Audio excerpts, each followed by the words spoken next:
벌써 연수 여러 번 받아보셨죠? 고학년 엄마 계세요? 없죠? 고학년 엄마예요? 몇 학년인데? 그래요? 엄마 젊어 보이는데 5학년이야 벌써?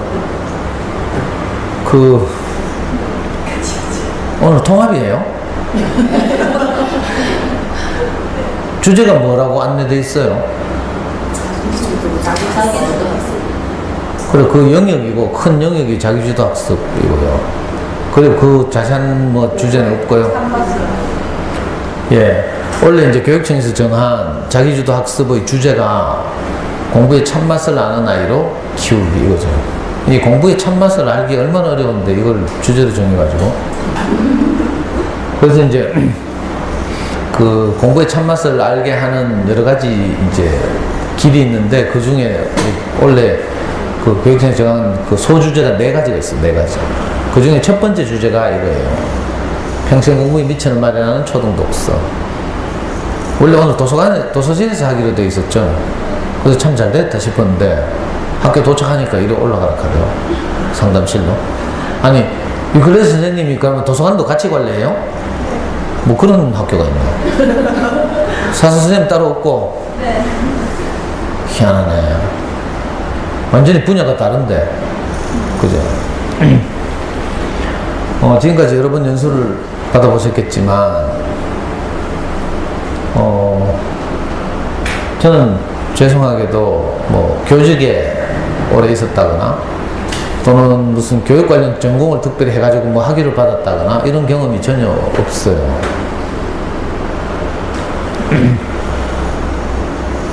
선풍기 시끄러워 죽겠네. 에어컨은 안 되고, 에어컨도 틀었네? 마이크 올리는 것 같잖아?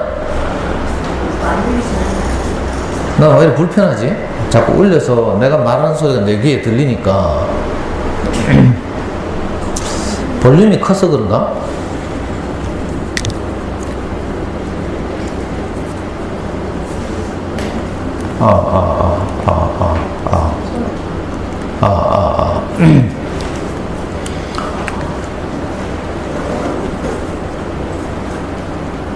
그래가지고요, 저는 어머니들 뵐 때마다 늘 좀 쑥스럽고 이래요. 교직에 있었던 것도 아니고 교육 관련 전공을 한 것도 아니고. 근데 어떻게 팔자가 이렇게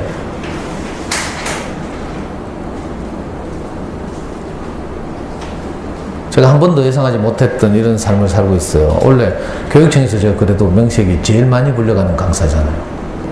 신기하죠? 왜 그런가 하면요. 제가 우리 아이가 하나 있는데 저는 아들이 하나 있어요. 아들 28살 원래. 얘가 4살쯤 되었을 때 갑자기 제 안에서 막 불같은 마음이 일어나는 거예요. 이 아이는 내가 겪었던 아쉬움을 겪지 않고 잘 키웠으면 좋겠다. 이 마음이 갑자기 엄마들은 왜 아기를 뱃속에서부터 이렇게 10달 동안 가지고 있으니까 그때부터 벌써 관계가 생기죠. 모성애도 생기고. 그래서 이게 태어나가지고 밤에 안 자고 울고 이래도 엄마들이 잠을 물리치고 돌보고 하잖아요. 그래서 어떤 엄마들은 요즘 산후조리원부터 벌써 팀 짜고 이러더라. 전화번호 주고받고. 근데 이제 아빠들은 좀 늦어요. 아이의 관계가. 저도 우리 애가 4살쯤 됐을 때 처음으로 이 아이는 내가 겪었던 아쉬움을 겪게 하고 싶지 않다 이런 생각이 들어가지고 제가 용기를 내가지고 우리 와이프한테 말했잖아요. 여보, 먹이고 입히고 재우고 이런 건 당신이 하더라도 공부는 내가 시킬게 하면서 제가 아이를 뺏었어요. 공부에 관해서.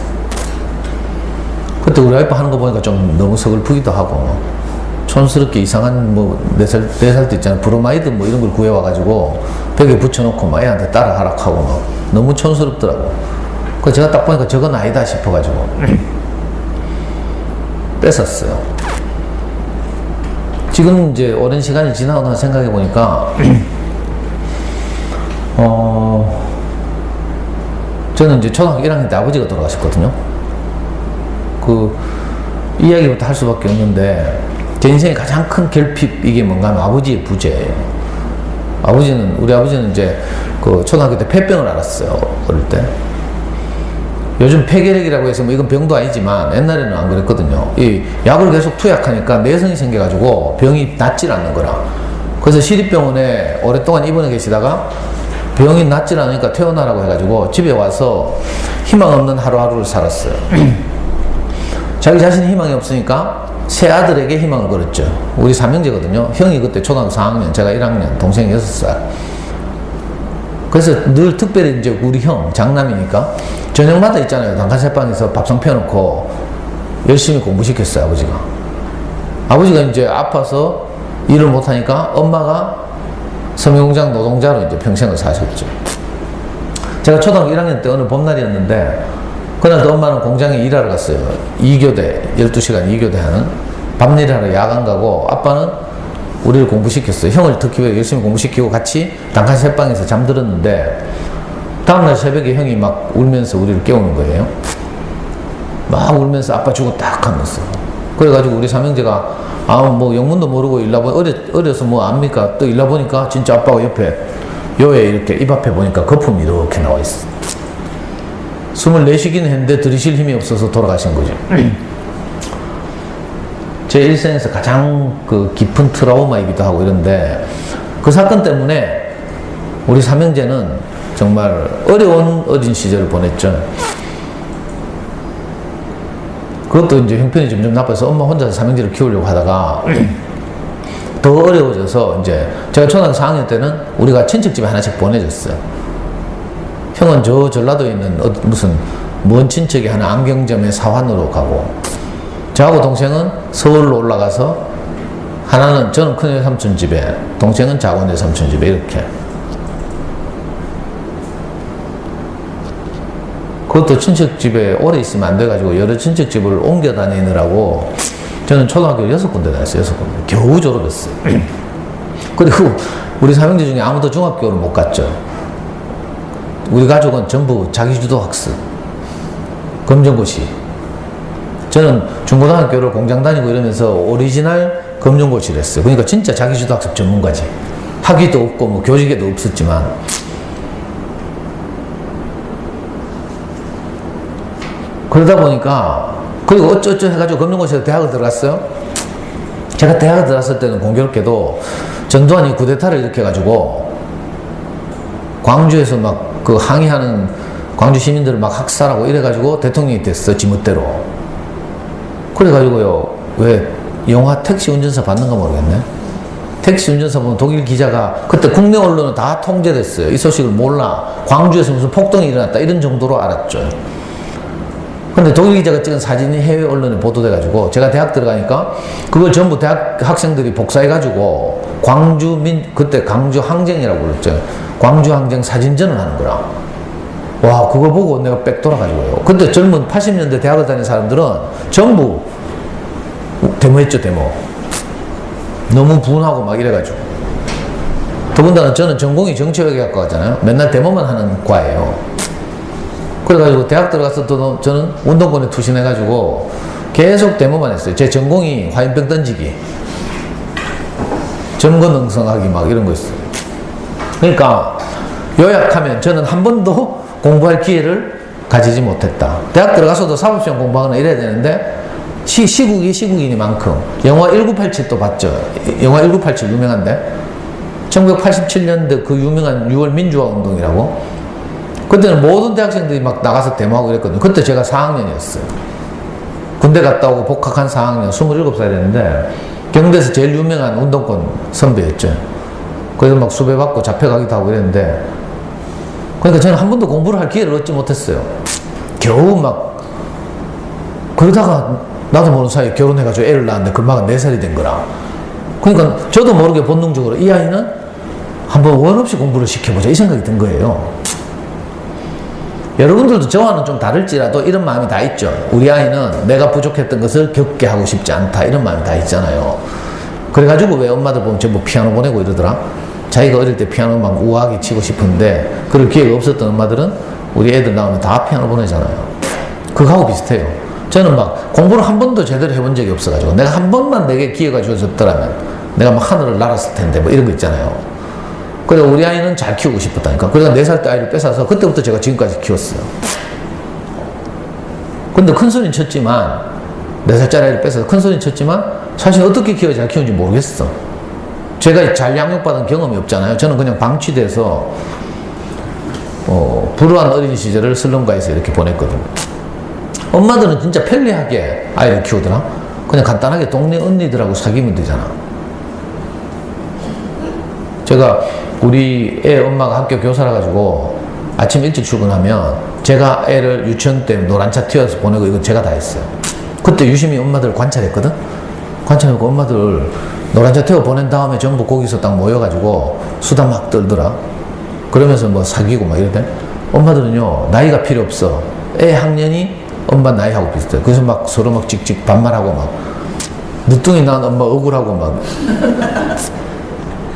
그래가지고 사귀어가지고요, 좀 며칠 지나니까 이제 저 노란차 떠나고 난 다음에 그 자리에서 수다 떨다가 좀 다리 아프잖아요. 그 다음에는 언니 우리 집 와서 커피 한잔 할래요? 하면서 집에 가서 이제 모르는 거 묻고 막 이러죠. 또 좀 있으니까 언니 집에 놀러 가봐도 돼요? 하면서 그죠? 또 놀러 가가지고 막 큰애 방 들어가가지고 막 뭐 하고 있는가 학습지 살피고 막 전집 우리 집에 없는 거 뭐 있는가 살피고 막 이러면서 이제 궁금하면 그 고학년 언니한테 묻고 막 이러죠. 엄마들은 그렇게 쉽게 이제 정보를 주고받고 하면서 아이를 같이 키우는데 저도 분명히 그 노란 차 태워 보낼 때 제가 그 자리에 있었거든요. 근데 아무도 저보고는요, 오빠 우리 집 와서 커피 한잔 할래요? 이렇게 해가지고 정말 저는 외로웠어요. 그래가지고 시내 제일 큰 서점 뛰어갔잖아요. 제일서적이라고 그때. 지금은 영풍 교보가 내려와 있지만 옛날엔 제일서적이 제일 컸어요. 제일서적 가가지고 육아코너에 가가지고 지하 1층에 육아코너가 있었는데 육아코너에 막 책장 몇 개 전부 육아서적이었어. 거짓말 좀 보태면 그거 다 읽었다니까. 특별히 제가 관심을 가지고 읽은 책은 제목에 영재라는 단어 들어간 책, 제목에 스카이라는 말 들어간 책, 아니면 서울대라는 말 들어간 책, 이런 거 다 읽었어요. 제가 너무 공부에 한맺혀가지고, 거칠게 말하면 공부에 한맺혔고요, 부드럽게 말하면 공부에 대한 아쉬움이 너무 커서. 근데 신기하게도 있잖아요, 많은 육아서적을 읽다 보니까 얘들이 공통적으로 하는 말이 있어. 작가, 저자들이. 그게 뭔지 알아요? 애가 공부를 잘하려면 책을 좋아해야 되는데, 그래? 하면서 있잖아요. 아주 중요한 사실을 제가 알게 됐어. 그래서 막 흥분했어요. 근데 참 우리 가족은요, 정말 운이 좋은지, 종교적으로 이야기하면 하나님의 은혜인지 모르지만, 그 책을 좋아해야, 책이 중요하다 이걸 알게 된 그 해에, 그게 언젠가면 우리 애 4살 때 1994년 진짜 오래됐죠. 그때 우리 와이프가 퇴근하고 돌아오다가, 저희들은 달 쓰고 살거든요. 퇴근하고 서부정량 근처를 버스 타고 오다가 이 서점, 어린이 전문 서점 가면서 간판을 발견했잖아. 그래가지고 갑자기 어느 날 뜬금없이 저하고 애를 끌고 이 서점에 가는 거예요. 그래서 끌려갔다? 가보니까 진짜 질 좋은 있잖아요. 좋은 그림책, 세계적인 어린이책, 이런 게요. 단행본들이 쫙 전시돼 있어. 요즘은 엄마들 뭐 어린이 전문 서점 가면 전부 전집 할인 매장밖에 모르죠. 제가 말하는 어린이 전문 서점 그런 게 아니고요. 요즘 이제 학교 도서관에 들어와 있는 질 좋은 어린이 책들이 있어요. 그런 것들을 전문적으로 취급하는 서점이 한때 전국에 한 80군데 있었어요. 대구에도 4군데, 5군데 있었거든요. 근데 이게 다 망했잖아. 지금 딱 한 군데, 범물동, 여기 범물동이 아니고 만촌동에 만촌우방이라고 있어요, 아파트. 거기 상가에 가면 아주 조그만 어린이 서점, 책벌레라고 네이버 검색해보면 나와요. 그거 하나 딱 살아남고 다 망했어요. 왜 망했는가 하면 2가지 이유가 있는데, 하나는 인터넷 서점의 등장, 알라딘, 예스24, 인터파크, 리브로 뭐 이런 인터넷 서점들이 등장하면서 초기에 할인 공세를 했죠. 할인 공세를 하니까 동네 골목 서점들이 경영이 굉장히 어렵게 됐어요. 또 특별히 어린이 책 시장에서는 동네마다 웅진이나 교원단의 언니들이 있어가지고 이 언니들이 맹활약하는 바람에 어린 엄마들이 잘 모르고 전부 전집 사러 쫓아다니죠. 그러는 바람에 이 좋은 어린이 서점이 다 망했어요. 지금은 뭐 어린이 서점 필요 없죠. 워낙 우리 사회가 이제 선진화되다 보니까 학교 도서관에 좋은 어린이책이 많이 들어오고요. 보통의 학교는 사서 선생님도 따로 있고, 그죠? 또 공공도서관도 많이 들었었죠. 제가 아이를 키울 때는 안 그랬거든요. 학교 도서실에 가끔 학교에서 통지문이 와요. 가정통신문. 뭐라고 오는가 하면 집에서 남는 책 2권씩 애 가방에 넣어 보내주세요 하면서 이렇게. 그러면 제가 어떤 생각이 딱 드는가 하면 그 통신문을 보는 순간 아깝다 이 생각이 드는 거야. 그래가지고 우리 집에서 제일 버리고 싶은 책 2권을 골라가지고 학교에 보냈어요. 그걸 모은 곳이 학교 도서실이었어. 그러니까 학교 도서실은 거의 쓰레기통 비슷했지. 그 당시에 공공도서관 가면 어린이 열람실도 따로 없어. 저는 남부도서관을 많이 다녔는데 앞산 밑에 어린이 열람실이 따로 없었어요. 그래서 할 수 없이 저는 아까 육아서적 많이 읽었다 했잖아요. 공부를 잘하면 책을 좋아해야 되는데 가보니까 좋은 어린이책이 너무 많아. 질 좋은 어린이책이. 그래가지고 이 서점을 다녔는데 우리 아이 4살 때부터 저는 일주일에 한 번씩 이 서점에 꾸준히 갔어요. 갈 때마다 그림책을 10권에서 15권 정도 사서 그 당시에 그림책 한 권에 5,000원, 6,000원 이럴 때인데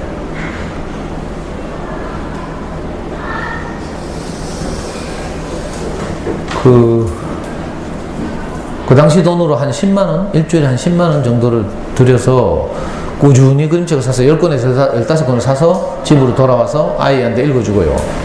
여러 번 읽어주고 다 읽으면 또 일주일이 지나요. 그러면 다시 또 아이 손을 잡고 저 어린이 서점에 가고, 이걸 4살 때부터. 언제까지 했는가 하면 우리 아이가 중학교 2학년 때까지. 시끄러워 죽겠네 이거. 지나고 나니까 무려 12년이 났어. 믿어져요 안 믿어져요? 안 믿어지죠? 저는 지금 생각해도요, 제가 우리 아이한테 가장 자랑스러운 일이 아이하고 늘 어린이 서점을 다닌 거라. 저는 지금 생각해도 신기해요. 중간중간에 애가 막 찌랄하고 안갈락하고 이럴 때가 있거든요. 그러면 서부정형 옆에 가면 롯데리아 있어요. 롯데리아 데리고 가서 감자칩 사주고요. 콜라 막 사주고 막 이래가지고 애 기분 좋게 해서 또 데리고 가고. 그래가지고 중학교 2학년 때까지 어린이 서점 다녔다니까. 그러면서 좋은 어린이책을 꾸준히 사서 읽혔죠. 근데 이런 과정을 거치니까 신기하게도 요즘은 엄마들 이제 어린이 서점 안 다니는데 학교 도서실을 잘 이용하고 공공도서관, 여기는 뭐 있는 몰라? 예? 용학도서관이라고 해서 공공도서관이에요. 수성구에는 좋아가지고 도서관이 많구나. 저기 보모도서관도 있고 뭐 고산도서관도 있고 용학도서관요. 그 공공도서관 자주 다니면요, 아이 큰 돈 안 들이고 아이 잘 키울 수 있어요. 저는 해보니까 아이를 데리고 좋은 어린이책을 꾸준히 읽으니까 신기하게도 애가 뭐가 잘하는 모습이 자꾸 보여. 그래가지고요, 우리 아이도 학원이나 이런 거 한 번도 안 했어. 우리 아이는 피아노 태권도도 안 다녔어. 학원의 학자라고 다녀본 적이 없어. 엄마들 안 믿을까봐 제가 인증샷을 가져왔어. 우리 초등학교 5학년 어린이날이었는데, 어린이날 되면 왜 보통 놀이공원 놀러 가잖아요. 이랜드나 뭐 요즘 네이처파크나 뭐 이런 데 가는데 우리 가족은 어린이날 어린이 서점에 갔다니까, 책 사러. 그랬더니 아니 어린이날 서점에 책 사러 오니까 어린이 서점 주인이 얼마나 좋겠어요. 그래가지고 이벤트를 했다니까. 가족 사진 찍어주는 이벤트. 그때는요 뭐 이거 스마트폰 없고 디카도 없고 이런 시절이에요. 그래서 폴라로이드 카메라로 가족 사진 찍어주는 이벤트를 했다니까. 이벤트 한다 하니까 우리 와이프가 깜짝 놀래가지고 저한테 다정한 척 막 지금 연출하고 있어요. 평소에는 저를 미워가지고 막 커피 끓이도록 하면 뭐라 한 줄 알아요? 그래 빨리 먹고 일찍 죽어라 하면서 진하게 태워주고 이랬거든. 제가 좀 까칠하거든요, B형. 근데 전화는 막 연출하고 어깨에 다정하게 손 얹고, 애는 쪽팔린다고 고개 쳐박고 있고.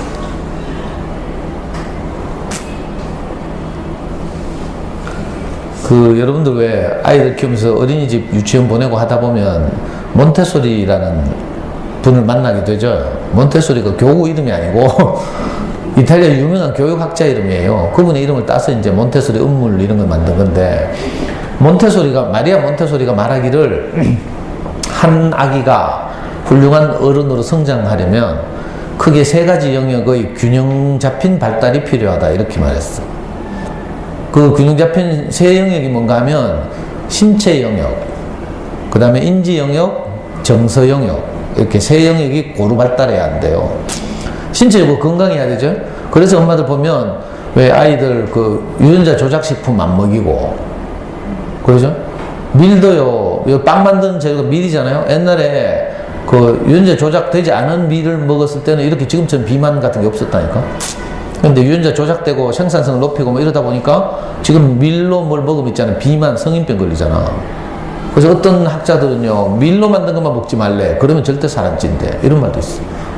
그래서 엄마들 왜, 또 찌개나 국 끓이고 나서 MSG 안 쓰죠. 우선 맛을 내려면 MSG 써야 되지만, 가족의 건강 때문에 안 쓰잖아요. 이런 거. 오늘의 주제를 벗어나니까 건강, 신체적 영역 그 정도라고요.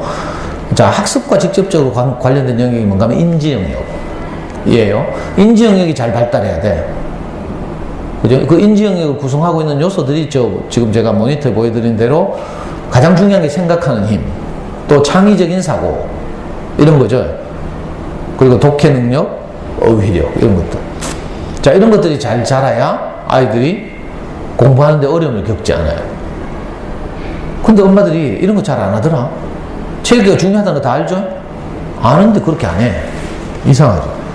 저는 아이를 키우면서 어린이집을 꾸준히 다니다 보니까 뭐 사용하는 어휘 달라지죠? 그리고 뭐가 잘하는 게 계속 보여요. 저는 이 짧은 시간에 그 많은 에피소드를 다 말씀드릴 수는 없잖아요. 근데 하여튼 뭐가 잘하더라고요. 이거 마치 제가 굳이 비유하자면 시골 할머니들이 콩나물 키울 때 보면요, 콩나물 시루가 어떻게 되는가 하면 밑에 구멍이 뻥뻥뻥 뚫려 있어요. 그리고 물이 잘 빠지도록 나무로 받쳐놨죠. 그리고 위에 콩나물 천을 덮고 그 위에 물을 계속 부어요. 그러니까 얼핏 생각하기에는 밑에 구멍이 뻥뻥 뚫려 있으니까 물이 다 빠져나갈 것 같잖아요. 그런데 콩나물이 어떻게 돼요? 자라죠.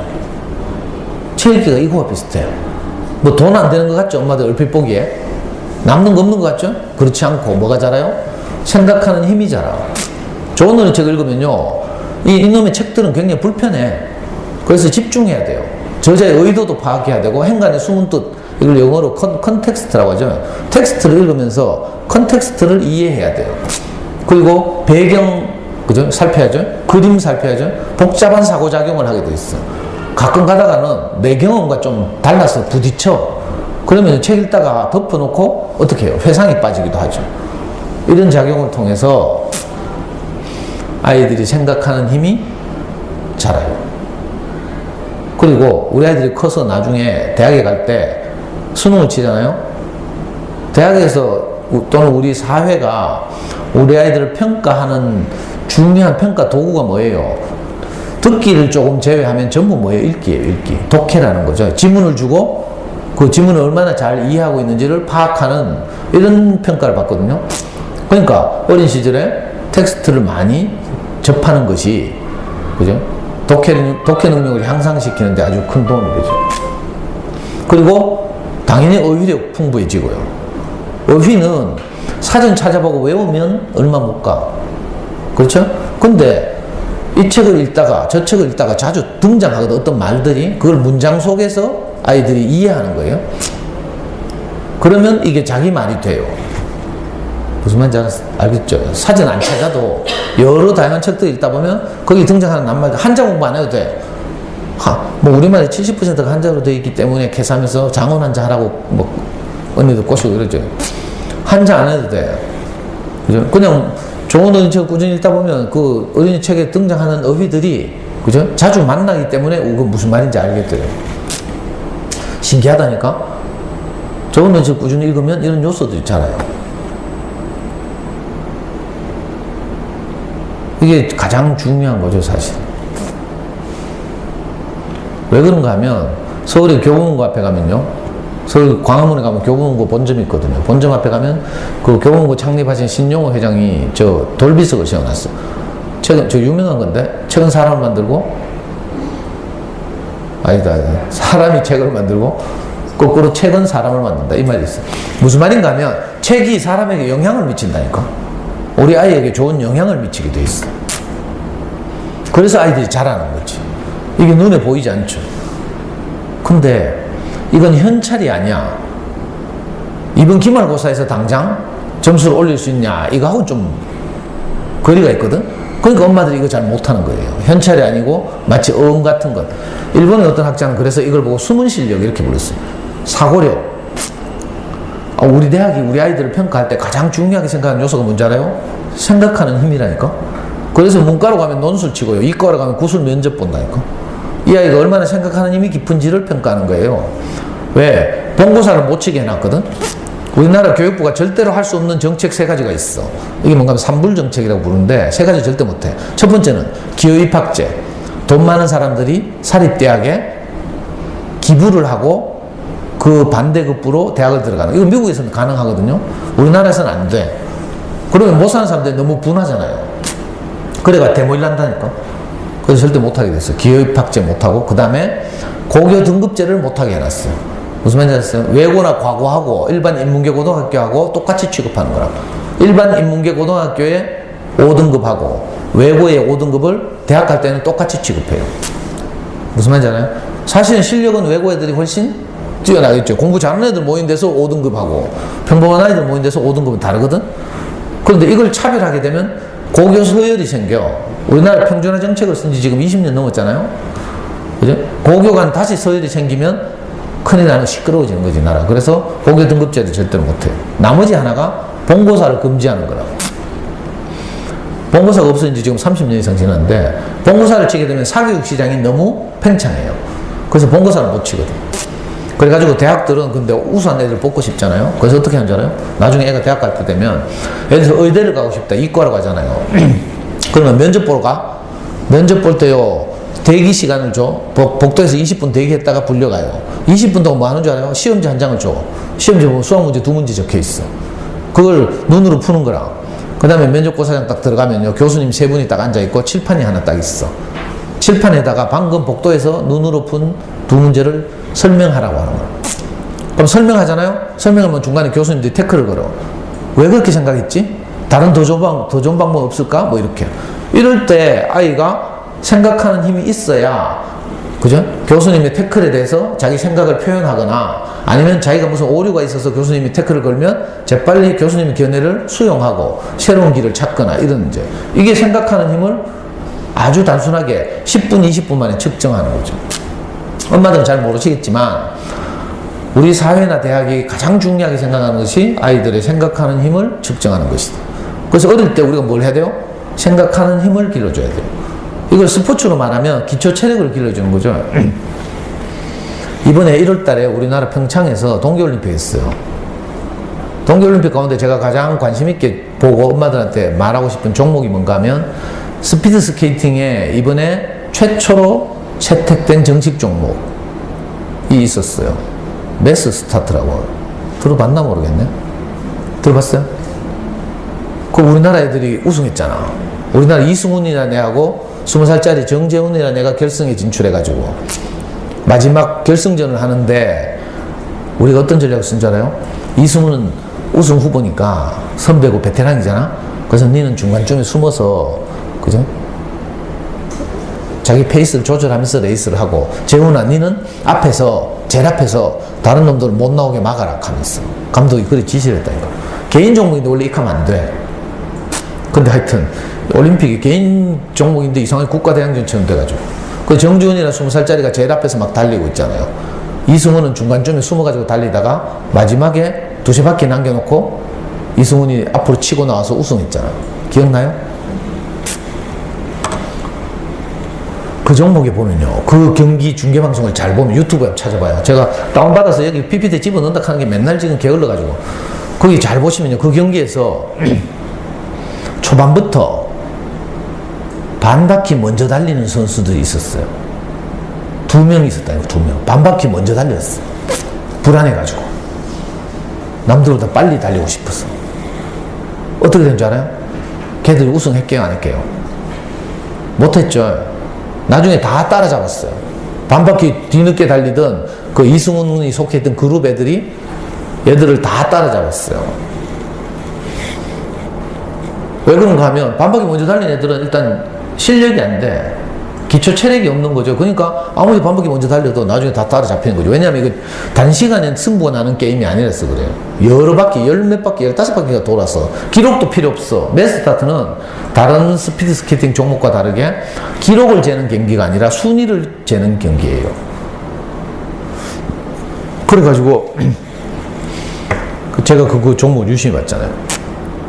엄마들 중에도 불안해가지고 반바퀴 먼저 달리는 옆에 애들이 동네마다 꼭 있다니까. 무슨 말인지 알아요? 어릴 때부터 막 색 빠지게 돌리고 막 구구단 열심히 외우게 하고 막 학습지 많이 하고 이런, 혹시 또 여기도 있을라? 반바퀴 먼저 달린다니까? 소용없는데 곧 따라잡히는데. 저는 어린 엄마들이 잘 몰라가지고 불안해가지고 이렇게 많이 돌리는 엄마들 많이 봤어요. 그리고 실제로 초등학교 때 올백 맞는 엄마들도 많이 상담했고요. 제가 지금까지 본 사람들 중에 초등학교 때 올백 맞는 애들 치고 인서울대학 간 애가 아무도 없어. 왜 그런지 알아요? 어릴 때는 기초 체력을 길러줘야 돼. 그죠?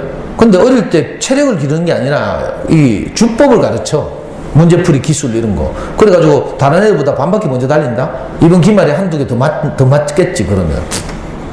이제 기말 곧 대줘요, 기말. 그럼 또 문방구 뛰어가가지고 넘기는 문제지. 뭐 두산동화, 천재해법, 디딤돌 사가지고 저녁마다 애 잡죠? 하다 보면 그거, 아니, 우리 생각에는 한 10분만 집중하면, 그죠? 1회분 해낼 텐데, 이것들은 시켜보면 질질질질 끌죠? 가면 또 뚜껑 열리잖아.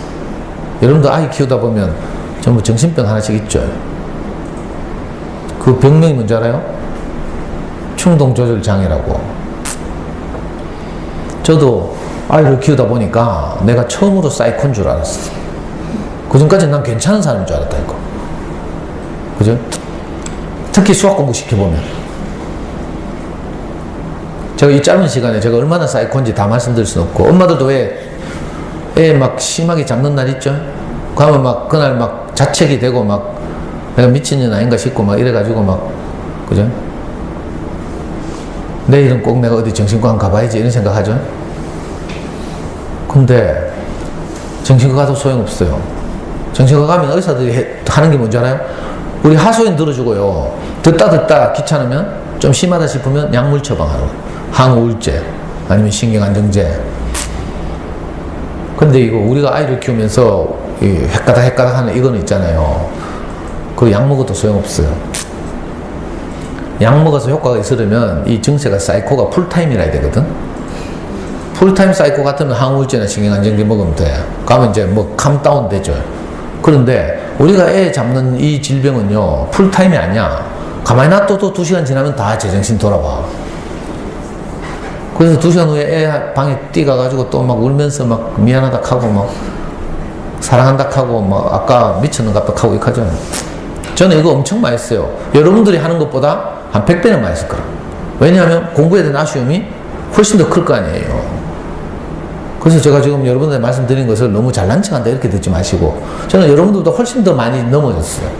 근데 다행히 저는 동네 언니들이 없어가지고, 동네 언니들이 어제 내가 애를 잡았잖아. 오늘 속상하고 우울하죠? 동네 언니들 커피숍에 불러내가지고 하소연 막 하잖아? 그럼 동네 언니들이 뭐라 하는 줄 알아요? 봐라. 그 하다가 애하고 관계만 나빠진대. 네가 무슨 자기주도 학습이고 지랄이고 하면서 빨리 학원 보내라. 이렇게 조언한다니까. 그런데 학원 보낸다고 애하고 관계 좋아져요? 안 좋아져요. 그 문제의 본질을 비켜가는 거라. 다행히 저는 동네 언니가 없어가지고 아무도 저한테 학원 가라 소리 안 했어. 학원 안 가르쳐도요, 저는 공부에 대해서 너무 아쉬웠기 때문에 우리 아이에게 도움이 되는 길이 있다면 무슨 짓이라도 할 마음이 있었거든요. 그래서 제 주변에서 저한테 조언을 많이 했다니까. 수성구로 이사 가라. 애 아깝다. 뭐 수성구에 가면 서울대학원 있다. 기사코 막. 근데 좋은 어린이책을 읽으면서 아이가 성장하는 모습을 보니까 학원에 보낸 것보다 100배 나은 거야. 그래가지고 저 아무 데도 안 보냈어. 그 유명한 그 당시에 하늘교육, CMS 뭐 이런 영재 프로그램 있지, 아무것도 안 했어. 좋은 어린이책 읽고, 뭐 수학공부 영어는 좀 달리 제가 했지만, 영어는 그 유명한 잠순애 아이들의 소문난 영어 공부법이라고 들어봤어요? 잠순애라고 몰라? 이건 뭐 어디서부터 어디까지 말을 해야 될지는 모르겠네. 네이버는 알아요? 네이버? 아니, 네이버는요, 경쟁사가 있어. 뭐 있어요? 포탈로는 다음이 경쟁사고요. 또 검색으로는 구글이 경쟁사고. 그렇죠? 메신저로는 카카오가 경쟁사고. 이런 식으로 각 분야의 경쟁사도 있어. 근데 자녀교육 세계에서 잠순에 커가는 아이들이라는 사이트가 있는데 이건 경쟁사가 없어. 모르죠? 적어도 소용없어요. 1년에 10만원씩 내야 들어갈 수 있어. 네이버는 공짜로 들어가죠? 잠수내는 연회비 10만 원을 내야 들어간다니까? 최소한 6개월은 내야 돼. 6개월이 6만 원, 1년에 10만 원. 공짜 없어. 저는 우리 아이 초3 때 잠수내라는 사이트가 생겼는데 거기 처음 들어가가지고 지금까지 내 입으로 이런 말 하려고 하기 그렇네. 저는 그 잠수내 커가는 아이들이 전설적 회원이에요. 그래서 우리 애 영어 학원 한 번도 안 보냈잖아요. 해외 연수 이런 거 한 번도 안 하고요. 엄마표 영어 해가지고. 수학도 그렇고. 나중에 혹시 필요하면요. 오늘은 주제가 책 읽기잖아. 초등학교 때 제일 중요한 거라서 제가 책 읽기에 대해서 말씀드리지만 혹시 사교육비를 절약하는 엄마표 영어 공부비 공부하다 그러면요. 우리 연구소 그 카페가 있어요. 다음 카페 대구 부모교육 연구소. 들으시면 제가 다른 학교에서 두 번째, 세 번째 불려가면 제가 영어 공부법, 수학 공부법 이런 이야기 하거든요. 그때 강의한 동영상이 다음 카페 가면 있어요. 다음 카페 대구 부모교육 연구소. 하여튼 가장 중요한 게 초등학교 시절에 기초 체력을 키우는 거라. 그러니까 반바퀴 먼저 달려도 소용없어요. 다 따라잡힌다니까. 이승훈이 다 따라냈잖아. 그죠? 마라톤에는요 스퍼트 지점이라는 게 있어. 페이스를 조절해 가다가 35km 지점부터 전력 질주하는 거라. 무슨 말인지 알겠어요? 미리 뛰면 있잖아요. 페이스를 잃어버리지. 너무 많이 뛰면. 그러니까 어린 시절에 조심해야 된다니까. 페이스 오버하면 안 돼요. 근데 여기 이렇게 학부모에서 오시는 엄마들은 또 유난히 자녀에게 관심이 많은 엄마들이 오잖아요. 그러니까 더 조심해야 돼. 초등학교 시절에는 기초 체력을 키워야지 문제풀이 기술을 가르치면 안 된다.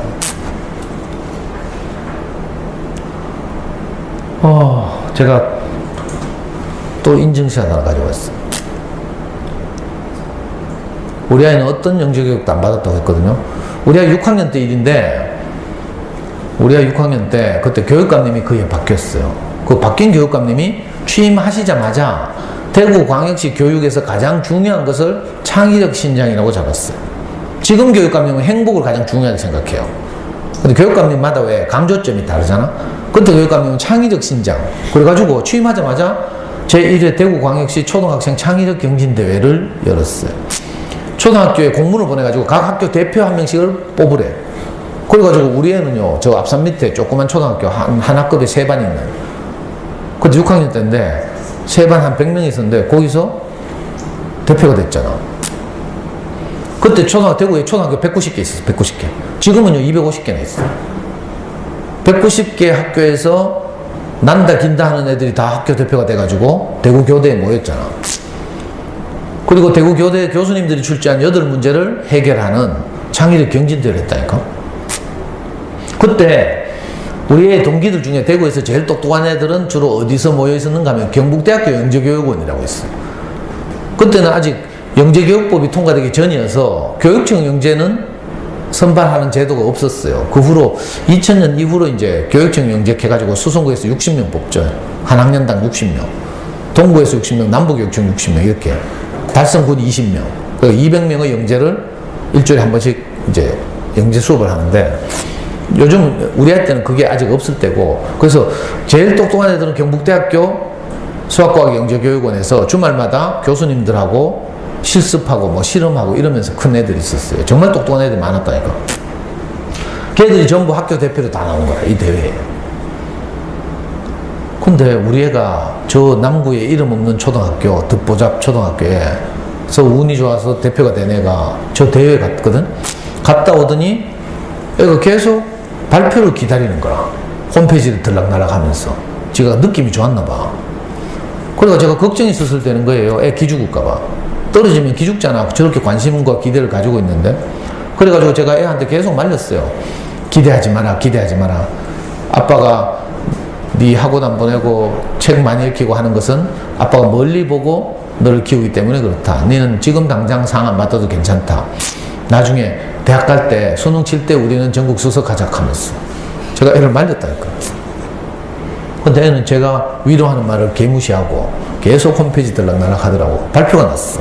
우리 몇 등 한 줄 알아요? 몇 등? 그래, 1등 했으면요 내가 여기 안 오지. 서울에 올라가가지고 세바시에서 강연하고 있지. 전국적으로 유명해지죠. 그때 우리의 동기 중에 제일 똑똑한 애가 하나 있었는데 노희수라고 전설적인 애예요. 저기 달서구 도원초등학교 다녔는데 걔가 그 대회에 나왔다니까. 대구에서 우리 애 동기 중에 수학과학을 제일 잘하는 애야. 천재야, 천재.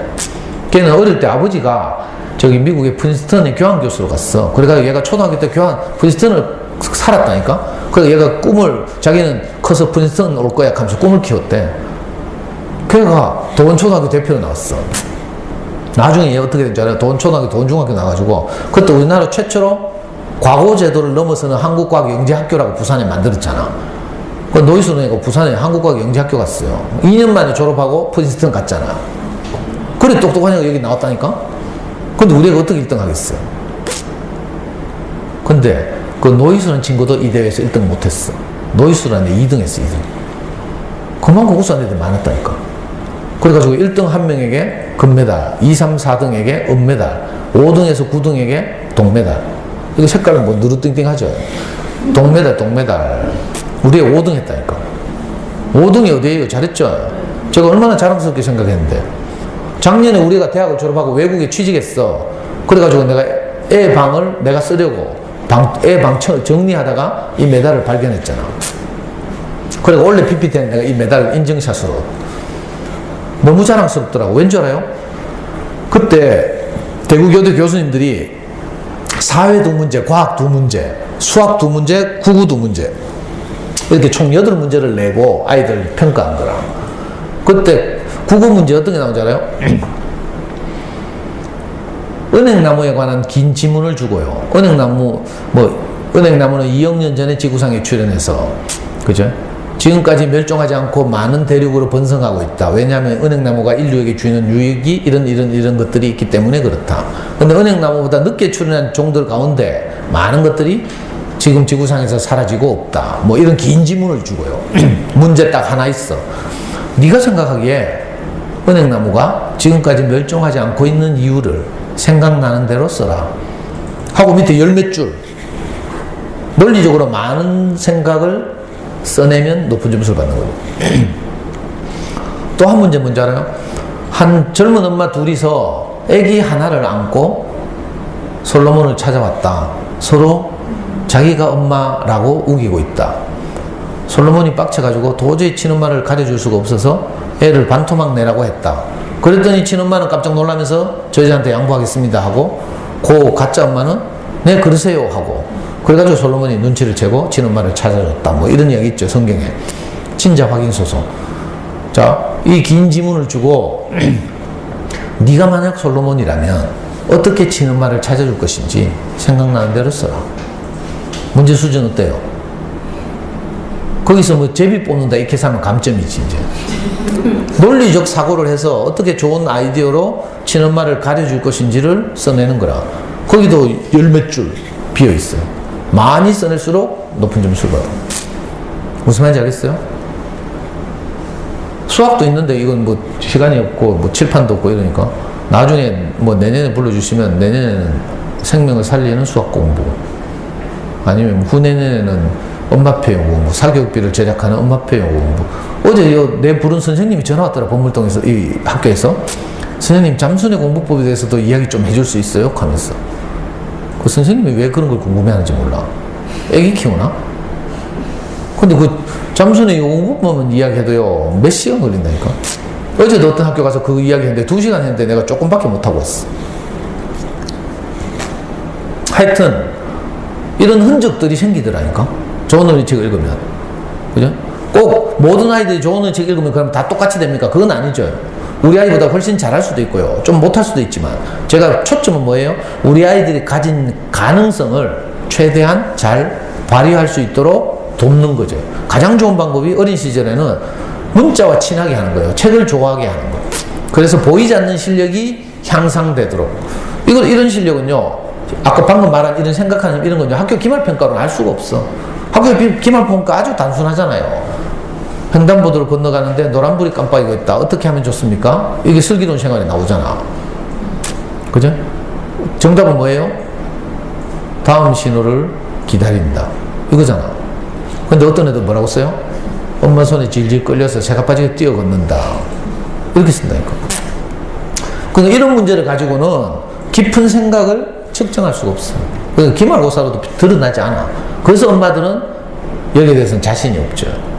그래서 책 읽기를 진득하게 못하고 당장 현찰이 보이는 학습지를 하거나 문제풀이를 하고 있는 거죠.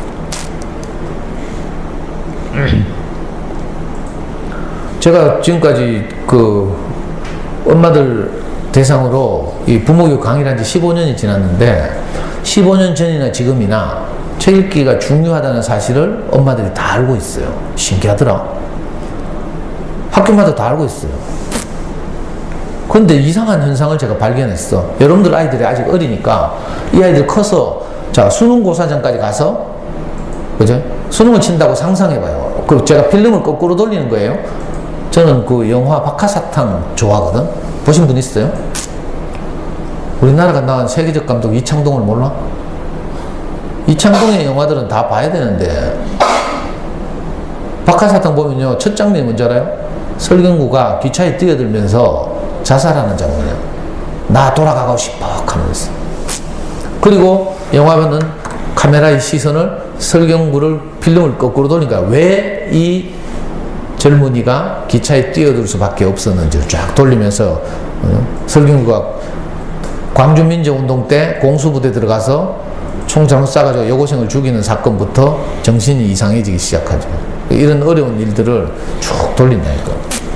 하여튼 자 필름을 거꾸로 돌리는 거예요. 우리 아이들이 커서 수능을 치러 간다. 아니면 여러분들 지금 40 안 되신 분들은 다 수능 쳐본 세대인데 자 수능 치러 가면요 19살 된 아이가 자기 인생에서 가장 긴장되는 시험을 치는 거죠. 그것도 첫 교시가 국어예요. 국어 시험 보면 8절지로 16쪽인가 프린트 돼 있어. 앞에 듣기 문제 몇 개를 제외하면 전부 읽고 문제를 해결하는 거죠.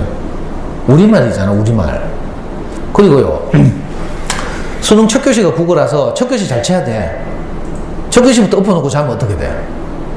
다른 과목에 다 영향을 미치죠. 그래서 첫 교시 국어 시험 절대 못 잔다니까? 거기다가 우리말이지. 오후에 치는 수학 시험 같으면 모르면 엎어놓고 자잖아? 아무리 쳐다봐도 모르니까? 그래도 양심이 안 찔려요. 근데 국어 시험을 엎어놓고 자면 이거는 완전히 수능을 모독하는 거지. 그래가지고요, 감독도 가보면 한 교실에 30명이 문제를 푸는데, 그죠? 이 30명 중에 자는 놈 하나도 없어. 근데 특이한 게 뭔지 알아요? 이 30명 중에 시간 내 문제를 다 푸는 놈도 한두 명 있을까 말까. 다 시간 부족. 여러분도 해봤죠? 수능 쳐본 사람들 해봤을 거 아니에요? 다 시간 부족하다니까? 근데 그 수험생의 엄마들이 이 아이들 어릴 때 책 읽기가 중요하다 이거 다 알았다 카대. 다 알았는데 이상하게 시간이 다 부족하다. 모순이죠, 모순. 왜 그런지 알아요? 머리로는 책 읽기가 중요하다는 거 알면서 실제로 우리가 아이를 키울 때는 도서관에 안 다녀. 뭐예요? 손쉬운 학습지 시키자, 학습지. 넘기는 문제집 풀고 이렇게 하고 있다니까. 그러니까 바보 같은 짓이지. 아니, 길게 보고 기초 체력을 키우는 작업을 해야 되잖아요. 근데 이거 안 하고 코너를 도는 기술 배운다니까? 초등학교 때? 그러면 안 되는 거야. 자, 이 아이들이 다시 필름을 거꾸로 돌려서 고등학교 1학년이라고 생각해봐요. 고등학교 1학년 들어가면 여러분도 고등학교 생활 해봤을지 모르겠지만 공부 잘하고 좋은 대학 가고 싶어 하는 애들은 고등학교 때 무슨 공부를 해요? 다 수학 공부를 해요. 수학 공부를 자기 공부 시간의 50% 이상은 수학 공부를 해야 돼. 왜? 수학이 대학을 결정하거든. 그래서 야자 시간에 보면요, 전부 수학책 하고 있다니까. 공부 포기한 애들은 뭐 하고 있어요? 사탐하고 있지. 그 정상적으로 공부하는 애들은 자기 공부 시간에 50% 수학 공부, 30% 영어 공부, 나머지 20%를 사탐이나 과탐. 국어 공부 따로 할 시간도 없어요. 책 읽을 시간은 물론 없고. 이게 현실이죠. 여러분들 고등학교 시절 한번 떠올려 보라니까. 그 애가 무슨 공부를 하는 걸 보면 그 애가 공부를 잘하는지 못하는지 알 수 있어. 수학이 정석 들고 있으면 이건 최상위권이라. 그죠? 사탕 과목 들고 있다? 지리나 뭐 윤리 들고 있다? 이건 완전 농띠란 뜻이죠. 너무한가? 고등학교 때는 책 읽을 시간이 따로 없다. 이런 뜻이에요. 자, 또 필름을 둬서 애들이 중학교 때 내려왔어요. 중학교 때는 애들이 말을 안 들어. 이 학생들 뭐라 하는 줄 알아요? 엄마가 좀 잔소리 하려고 하면 엄마 내 인생 내가 알아서 할게요 하면서 문 쾅 닫고 또 가뿐다니까. 연속극 봤어요? 거기 그러면 쾅 닫힌 문 앞에서 엄마 다리가 풀려가지고 스르르 주저앉잖아. 전현이 내한테 이럴 수가 있나 하면서. 이게 실감 안 나죠, 아직? 저도요, 중학교 때 우리 애 펠락하다가 한번 시급한 적이 있어. 아니, 내가 때리니까 막는 거라, 이래, 턱. 이 새끼 봐라 하면서 이쪽으로 때리니까 또 턱 막아. 니 지금 아빠한테 반항하나 하면서 안 놓나 하면서 팔 뺄락 하니까 있잖아요. 미국 경찰이 범인 제압할 때 하잖아. 이렇게 벽으로 나를 이렇게 밀어붙여가지고. 아이고, 손 안 빼나 하면서 막, 내가 발광을 하다가요. 내 난린 거 째지고 막. 애는 막 울고 있잖아. 울면서 뭐라 하는 줄 알아요? 아빠 제발 정신 좀 차려 하면서. 자기는 억울하니까. 그냥 중학교 때 말 안 듣는다니까. 그 중학교 때 책 읽어야 되는데 안 읽잖아. 말 안 듣고. 그래가지고 똑똑한 엄마들 저 대치동이나 아니면 여기 범어동 엄마들 보면 똑똑한 엄마들은 애하고 협상한다니까. 중딩 애들이 제일 두려워하는 거 뭔지 알아요? 데이터 다 떨어지는 거. 예, 휴대폰 요금만 내주는 거 이런 거라니까. 그래서 똑똑한 엄마들은 애들하고 협상하잖아. 야, 엄마만 안 들으면 요금 안 내준대. 그러면 말 들어. 자, 엄마도 가락하는 대로 엄마 가락하는 학원 가래. 하면서. 그럼 범어동 뒷골목에 보면 단과 학원이 있어요. 국어 논술 전문 학원. 책을 아무리 그렇게도 안 읽으니까 그런 전문 학원이라도 가면 한 달에 한 권이라도 전문가가 권하는 책 읽겠지 싶어가지고. 비싼 돈 주고 보내잖아요. 거기 가면 애들이 뭐 실력이 느는 줄 알아요? 책 읽을 줄 알아요? 안 읽어. 뭐 배운 줄 알아요? 멍 때리는 기술 배운대. 엄마는 전기세 내고 애는 멍 때리는 기술 배우고. 습관이 안 돼 있으니까 책 읽기는 그렇게 쉬운 게 아니거든. 어릴 때부터 책의 맛을 알아야 되는데 이런 경험이 없이 그냥 중학생이 된 거라. 그 중학생 되면 답답해요. 이미 끝났다니까. 자녀교육에 관한 아무리 하늘을 찌른 지식과 정보가 있다고 해도 애가 말을 안 들어. 저는 서울대학교를 가는 가장 쉬운 길을 알고 있어요. 근데 문제는 우리 애가 말을 안 들어. 그죠? 그럼 심하잖아. 자, 다시 필름을 돌려서, 그러니까 초등학교 때 습관을 잡아야 되는데, 초등 고학년으로 내려왔어요. 초등 고학년 때는 그래도 좀 말 듣는다? 엄마가 미친년 널뛰듯이 막 거품 물고 막 하잖아. 아까 캐쳐 사이코처럼 막 하면 막 애들 겁나가지고 막. 그래도 고학년 때까지는 좀 말을 들어. 가끔씩 말 대꾸 하긴 하지만. 근데 임마들 책 읽으라 하면 엄마 무서워가지고 책 읽는 신용은 한다? 근데 다 뭐 들고 있는 줄 알아요? Y 들고 있어. 학습 만화. 저학년들은 모르겠네. Y라고 알아요? 뭐라 저학년 모르잖아. 우리나라 학습 만화를 대표하는. 그죠? 학습 만화가 왜 안 좋은가 하면요. 지식을 전달하는 데는 괜찮아. 왜냐면 말풍선, 익살스러운 그림, 비속어 이런 거 사용해서 내용을 아이들한테 그냥 전달하는 거야. 낄낄낄거리다 보면 내용 파악 다 돼. 지식을 전달하는 데는 학습 만화가 효과적이지만 책 읽기의 원래 목적은 지식의 전달이 아니에요. 특히 어린 경우에 커서 어른이 되면 우리는 책을 읽으면서 지식과 정보를 필요로 하죠. 예를 들어서 요리를 하는데 요리 레시피, 요리책이 필요하잖아요. 자, 지식과 정보는 어른이 되어서 필요하면 그런 책을 볼 수 있는데 어린 시절에는 그러면 안 돼. 책의 맛을 알게 해야 되죠. 그런데 학습 만화는 그죠? 생각하는 힘을 길러주는 게 아니라 그냥 낄낄거리다 보면 지식과 정보를 제공해 주거든. 그래서 애들이 그걸 좋아하는 거라. 아무 부담이 없으니까. 책 읽기는 아까 말했죠. 종합적인 사고작용이라서 몰입해야 되고요. 그죠? 집중해야 되고. 내용 파악하려고 애를 써야 되고 이래야 되거든. 근데 그런 수고가 없어도 되는 게 학습 만화죠. 그래서 고학년 때는 엄마가 책 읽으라고 잔소리하면 다 Y 들고 있어. 옛날 우리 때는 뭐 들고 있었는지 알아요? 새 먼 나라 이웃 나라. 우리의 그때. 그리고 또 한 5년 지나서는요. 그때 그리스 로마 신화 열풍이 불었어. 지금은 돌아가셨는데 우리나라에서 유명한 가장 번역의 1인자라고 하는 이윤기 선생이라고 있었는데 이분이 처음으로 그리스 로마 신화를 완역했어. 무슨 말인지 알겠어요? 부분적으로 많이 번역판이 많았는데 이 이윤기 선생이 그리스 로마 신화를 처음으로 성인용으로 완역하는 바람에 우리나라 출판 시장에 그리스 로마 신화 바람이 확 불었어.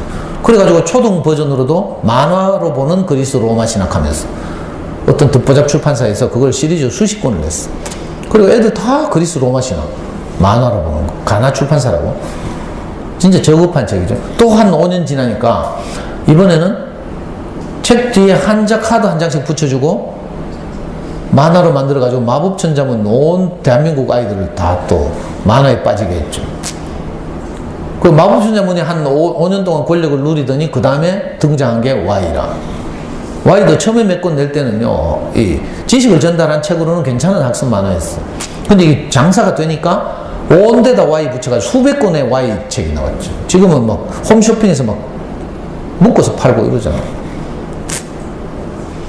그러니까 엄마들이 어디서 듣긴 들었어. 만화 안 좋다 하면서.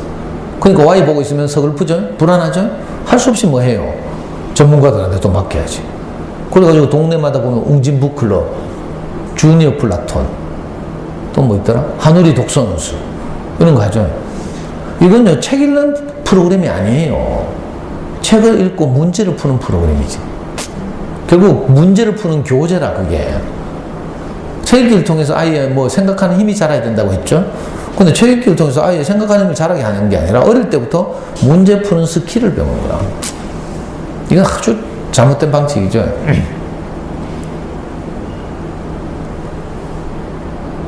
또 아이들이 책 읽고 나면 엄마들이 막 뛰어가고 확인해야 되잖아. 잘 읽은지 못 읽은지. 근데 엄마들은 살림하랴, 동생 키우랴, 큰 놈이 읽는 책 따라 읽을 수 있어, 없어요? 읽을 시간 없죠? 근데 확인은 해야 되잖아. 어떻게 확인해? 못하죠? 불안하니까 또 동네 언니들이 코치한다. 우리를 대신해서 문제를 만들어서 책 뒤에 붙여주는 좋은 전집이 있단다 하면서. 그럼 엄마들은 그래요? 하면서 보험 깨고 이래가 손해보면서 깨고 막 이래가 또 전집 사재고 막 이러죠. 그런 건 책이 아니에요. 문제집이라 사실 교재지, 교재. 책이 아니고. 애 키우면서 가장 조심해야 될 게 뭔지 알아요? 동네 언니. 미안해요. 동네마다 여기 고학년 언니도 있는데. 왜냐면 고학년 언니도 잘 몰라. 지도 모르면서 막, 그죠? 그 사춘기 내가 말 대꾸하고 말 안 듣거든. 그러면 후배들한테 뭐라고 코치하는 줄 알아요? 야야, 사춘기 되니까 말 안 듣더라. 말 잘 들을 때 빡시게 돌려라. 이렇게 한다니까. 이런 훌륭한 코치를 하고 있어. 완전 거꾸로 가는 거죠. 안타까워서 그런 학습지 하거든 거죠. 교재 풀고나 이런 거. 저학년 때는 뭐 해요? 저학년 때 분명히 유아 때는 요것들이 책, 뭐 자기 전에 책 들고 가서 읽어돌락하고 이랬는데 학교만 들어가면 책 멀리 한다? 이상하죠? 습관이 안 돼 있어. 책의 맛을 몰라가지고. 그래가지고 할 수 없이 학습지 하잖아. 눈높이 국어니 뭐 장은 한 잔 이런 거 하고 있죠. 초등학교 때 문제를 푸는 방식의 공부는, 그죠? 가장, 미안해요. 상처받지 말고 들어요. 근데 뭐 원래 보고 말 거니까, 1년에 한 번 보고 말 거니까 내가 상처받기나 말기나. 초등학교 때 문제를 푸는 방식의 공부는 가장 저급한 수준의 공부다. 무슨 말인지 알겠어요? 왠 줄 알아요? 아까 했잖아. 기초 체력을 키워야 되는데 기초 체력을 안 키우고 코너웍을 배우고 있다니까? 우리 연구소 오는 꼬마 중에 초등학교 5학년짜리 여학생이 있어요. 얘가 엄마 아빠하고 이번에 평창 동계올림픽을 직접 직관하고 왔어. 그래가지고 그 스케이팅에 꽂혔잖아. 그래서 얘가 갑자기 수성구에 무슨 선수들 키우는 스케이팅 클럽에 들어갔다 지금? 매일 지금 이제 스케이트 배우러 와요. 오니까 좀 매일 오거든. 오후 4시 반인가 되면 얘는 항상 오거든, 혼자서. 너무 좋아가지고 막. 또 그 코치가 뭐라 한 줄 알아? 야는 100명 중에 한 명 있을까 말까 해야 한 애예요. 자세 정말 좋아. 여자애가. 요 오니까 제일 먼저 뭐 시킨 줄 알아요? 매일 저녁마다 수성모 2바퀴 뛰는 거 시켜. 이게 무슨 말인지 알겠어요? 왜 수성모 2바퀴 뛰게 하겠어? 기초 체력을 키우는 거랑. 마라톤을 할 때도 마라톤 동호인들한테 전문가들 코치 하잖아요. 하루에 1시간 30분씩 뭘 하라고? 헬스를 하라고. 하루에 1시간 30분씩 헬스를 하는데, 헬스를 30분씩 끊어서 해. 뭐 하는 줄 알아요? 첫 30분은, 그죠? 이거 뭐고, 줄 잡아 당기는 거. 이거 야구 할 때 투수들이 많이 하는 거예요. 줄 잡아 당기는 거. 팔 근력을 강화시키려.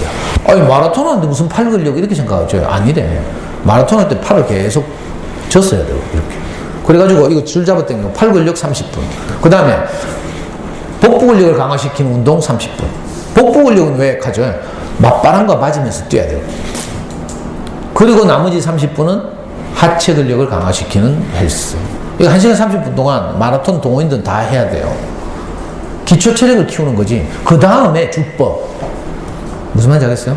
초등학교 때는 기초 체력을 키워야 돼. 문제 풀어서 될 일이 아니고요. 문제 풀이 기술은 언제 배우는 줄 알아요? 고등학교 가면 3년 내에 문제 풀어. 우리 고등학교 가니까 어떤 일이 벌어지는가 하면 1년에 12번 시험 치더라. 중간기말 4번이죠. 2학기까지 4번.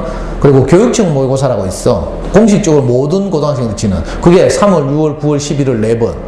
8번이죠. 또 사립학교 가면 사설 모의고사를 또 쳐. 중앙, 종로, 대성, 메가 이런 데서 나오는 사설 모의고사. 1년에 12번 시험 친다. 그리고 고등학교 때 수업은 전부 뭐예요? 이 문제를 해설하는 거야. 여러분들 고등학교 때 보충수업 이런 거 해봤어요? 전부 문제풀이라. 지금도 메가스터디인데 강의 인강 들어봐요. 다 문제풀이라. 그러니까 문제 푸는 스킬은 언제 배워요? 그때 배우면 돼. 지금 배우고 뭐 하려고? 그죠? 지금은 뭘 해야 돼요? 기초 체력을 키워야 되죠. 근데 엄마들 거꾸로 하고 있다, 거꾸로. 집중력 이런 게 길러지지 않으면요, 나중에 고등학교 가서 공부하고 싶어가 막 의지는 불타오르는데 책상에 10분을 못 앉아 있잖아. 자꾸 밖에 나간다니까. 냉장고 문 열러 나가고 물 마시러 가고 화장실 가고. 우리 연구소에서 저하고 같이 수학 공부하는 중학교 2학년짜리가 하나 있는데, 얘는 초등학교 때 사이클 선수가 되겠다고 꽂혀가지고 사이클을 열심히 해서 체중을 갔다. 체중 갔는데 애가 안 자라는 거라. 그래가지고 코치가 넌 그만하라 했어요. 장래성 없다고. 그래가지고 얘가 일반 중학교를 전학을 왔어. 그 지금 중학교 2학년. 체중 간다고 공부했겠어요? 안 했지. 그러니까 지금 내하고 수학 공부를 하는데, 그죠? 딱 50분을 공부하죠. 매일 와서 50분 동안 자기주도적 습관을 잡는데, 일반은 항상 5분 늦게 와. 5분 늦게 와가지고 항상 저한테 선생님 충전기 좀 빌려주세요. 핸드폰 충전한다고? 충전기 찾아가 뭐 꽂는다고 또 5분 지나가. 이제 교재 가져가서 책상에 앉았죠. 앉아가지고 책 펴놓고 선생님 물 마시러 갔다 올게요 하면 나간다니까. 무슨 말인지 알아요? 50분 하는데 진짜 공부할 시간이 10분도 안 돼요. 왜 그래요? 어릴 때 뭐가 자라지 않아서, 집중력이 자라있지 않으니까. 우아하게 또 커피 끓여가지고 딱 옆에 갖다 놓고 있잖아요. 커피 마셔가면서 수학 공부한다? 얼마나 여유 있는지 몰라. 그리고 가만히 내가 뒤에서 모습을 관찰하면요, 집중력이 약하니까 샤프펜을 딱 들었잖아. 문제를 풀려고 샤프펜이 궁금해가지고 샤프펜 끝을 내 뒤에서 가가지고 샤프펜 끝을 이렇게 유심히 관찰한다. 이걸 한 3분 해. 그 다음에 이 샤프펜으로 손톱 정리를 한다. 이렇게. 내가 미치고 환장한다니까. 잔소리하려고 하면 확 패죽여도 속이 시원찮지. 근데 저는 그 아이가 왜 그런지를 알거든. 아, 이 아이는 어린 시절에 집중력이 길러지지 않아서 집중이 안 돼. 무슨 말인지 어릴 때 이런 걸 길러야 된다니까. 책 읽으면서 책을 읽고 텍스트를 이해하는 데 필요한 집중력이 길러져야 되거든요. 긴 지문을 읽어내려면 텍스트를 읽고 이해하는 집중력이 길러져야 되는데, 아니 초딩 엄마들이 집중력 기른다고 뭐 해요? 바둑 가르친다? 방과후 바둑 교실 이런 데 보내더라? 이게 제정신이 아니라. 바둑도 때 재밌어서 집중해요. 엄마들 연습 볼 때 집중하지. 그게 만약에 책을 읽고 텍스트를 읽는 데 필요한 집중력이라면 참 좋겠죠. 그런데 만약에 그 집중력이라면 제일 쉬운 방법이 하나 있어. 뭐 하면 되는 줄 알아요? 애들한테 게임 시키면 돼. 게임 시키면 애들은요, 놀라운 집중력을 발휘하거든. 우리 연구소 오는 초등학교 2학년짜리가 있는데, 얘가 1학년 때, 얘는 정말 튼튼해요.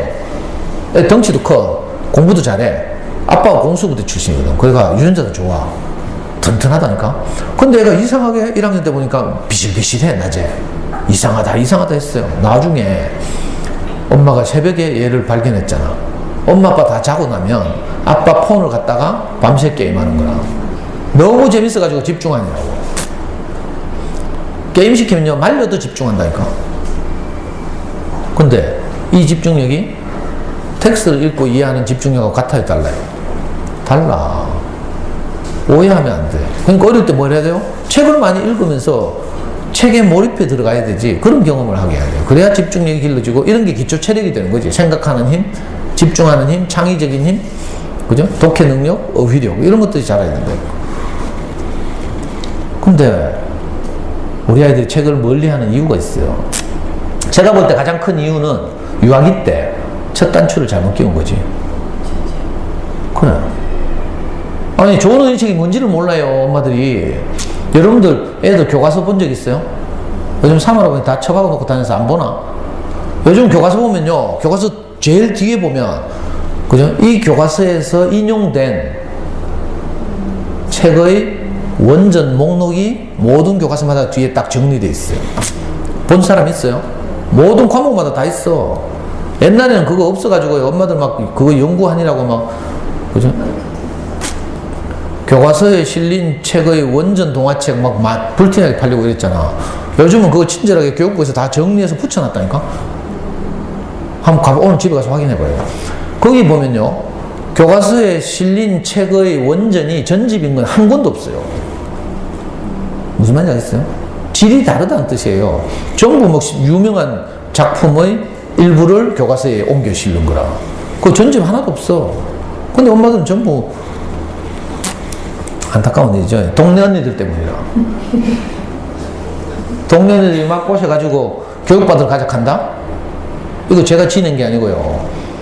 어떤 대형 전집 출판사에 교육받은 언니들 따라 가보면 이 칸다에 겁을 줘. 0시부터 20까지 자연관찰, 20부터 40까지 세계명작 기사하면서 막 겁주잖아. 그러면 저런 책 읽어야 우리 애가 똑똑해지는 줄 알고, 우리 애 똑똑해지는 게 모든 엄마들의 소원이잖아. 그러면 저라면 되는갑다 싶어가 아무것도 모르는데 불안하게 만드니까 어떻게 해요? 막 손해보면서 보험 깨가지고 전집 사고 이러잖아. 그 집집마다 있잖아요. 시간이 없어. 내가 이야기 다 못하겠고 열받는데 생각만 하면. 아니 애기들이 무슨 뭐 세계명작 이런 게 유아들을 위한 세계명작이 어디 있어요? 온 세계에 그런 거 없어요. 원래는 청소년들을 위한 책인데 그걸 이제 뼈다귀만 추리는 거지. 이걸 뭐 다이제스트 한다고 하죠. 책이 주는 감동이나 이런 거 다 삭제하고 줄거리만 앙상하게, 그죠? 주인공 이름 알고 스토리 알고 뭐 이렇게 해서 세계명작 전집하면서, 그것도 또 성우가 더빙해서 CD까지 같이 끼워준다. 그 엄마들 살림하느라고 바쁘니까 CD 틀어주고 이러죠. 이게 뭐 하는 짓인 줄 알아요? 꼭 닭장에서 닭 키우는 거하고 똑같아. 양계장에서 전문적으로 양계하는 데 가보면요, 닭이 일생 동안 낳는 알의 개수가 정해져 있다 하대. 그래가지고 양계장 가면요, 내가 직접 가봤어. 내 친구가 전라도에 사는 양계장 가보니까 불을 24시간 켜놓고요, 신나는 음악 틀어놔. 24시간 동안. 그러면요, 닭은 밤인지 낮인지 몰라. 계속 알 낳는다니까. 그리고 폐게되죠. 그러면 통닭집으로 넘어가는 거예요. 우리 애 키우는 거 이거하고 비슷하게 한다. 세계명작 전집 사다가 막 CD 틀어놓고 있잖아. 엄마는 설거지하고 앉았고.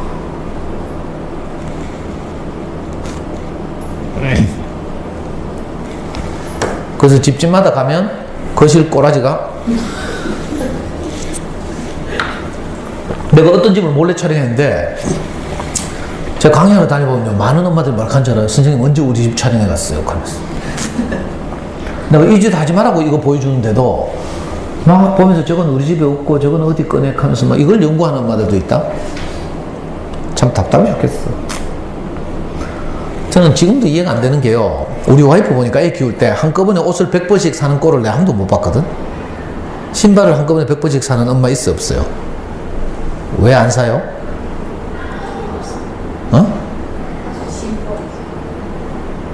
돈이 없으니까? 그게 아니고 애가 빨리 자라니까. 보통 한 옷 몇 벌만 있으면 되잖아요. 자라면 또 크기가 달라지니까 또 거기 맞춰 사야 되잖아. 그래서 100번씩 안 사는 거죠. 근데 우리 아이들의 신체적 성장보다 훨씬 중요한 게 정신적 성장이에요. 어릴 때 상처 안 받아봐 평생 간다니까. 분리불안이고 평생 가요. 저는 지금도 친척 집에 가던 그날을 잊지 못해. 그 분리불안이 저게 있잖아. 우리 어머니가 혼자서 삼형제를 키우니까 단돈 10원도 아끼던 분이에요. 근데 저하고 동생을 서울에 있는 친척 집에 보낸다고 기차를, 완행열차 타고 서울에 올라가는 길에 기차 안에서 평생 처음으로 우리 엄마가 돈을 과감하게 100원을 쓰더라니까. 홍익회라고 있어요. 철도 공무원들의 모임. 홍익회에서 그 장사하잖아, 기차 안에서. 그 우리 엄마 끌고 가면서 홍익회에서 파는 삶은 계란 3개 100원짜리를 사더라니까, 엄마가. 그래가지고 엄마 하나 까먹고 우리 하나씩 까주고. 우리 어릴 때, 저는 어릴 때 이게 무슨 말인가, 우리 엄마 웬일이야 이렇게 생각했어요. 나중에 알고 보니까, 내가 어른이 되고 아이를 낳고 나서 보니까 우리 엄마가 그때 가슴이 미어져가지고 사랑하는 아들들을 친척집에 보내는 그 엄마의 마음이 그 삶은 계란 3개 100원짜리 녹아있는 거예요. 무슨 이야기도 이야기했지? 갑자기 내가, 분리불안. 그래, 그때 그 경험 때문에 내 분리불안이 지금도 있어요. 우리 마누라 학교 회식한다고 스마트폰 꺼놓고 연락이 안 돼. 그러면요, 내가 받을 때까지 전화한다니까? 불안해가지고, 내가 나를 버렸나 싶어가지고. 어릴 때 작은 상처 이런 게 오랫동안 가거든요. 그래서 심리학에서 이거 내면 아이 하잖아요. 우리가 어떤 부분에서는 어른이지만 어떤 부분에서는 아직 어린아이인 면이 사람들마다 다 있거든. 자, 우리 아이들 정신적 성장이 이렇게 중요해요. 그래서 정신적 성장에 맞게 적절한 책의 공급이 필요한데 한꺼번에 막 수백 권씩 사재다? 이건 바보 같은 짓이에요. 뭐 이미 했는가 할 수 없죠. 뭐. 그래서 옛날에 제가 옛날에는 겁도 없이 엄마들한테 빨리 갖다 팔으라 했어. 저거 봐봐야 열만 받는다고. 아니 저거 쳐다보면 열받잖아요. 본전 생각나가지고. 근데 애는 안 읽거든? 그러면 애 보다가 저거 보다가 애 보다 저거 보다가 열받는다니까. 그러면 또 뚜껑 열리잖아. 그래서 빨리 저거 안 보이게 팔아치우라 했거든? 근데 제 강의를 듣고 저거 팔아치우는 엄마들 내가 본 적이 없어. 왜 그런지 알아요? 나중에 생각해보니까 엄마들이 인테리어 무너질까봐 겁이 나서 못 팔더라고. 이게 책이 아니고 인테리어지, 인테리어. 거실 인테리어. 저기서 막 구멍이 뻥뻥뻥 뚫혀봐. 그러면 인테리어 무너지잖아. 그래서 요즘 내가 갖다 팔라 소리 못 하겠어. 그냥 놔두고 인테리어 하고 도서관을 열심히 다니라고. 전집의 폐해는 뭐 말할 것도 없지만 간단하게 말하면요. 주로 대부분의 전집은 지식을 전달하고 있어. 과학 전집, 사회 탐구 전집. 물론 가끔 창작도 있지만 아주 조잡하고.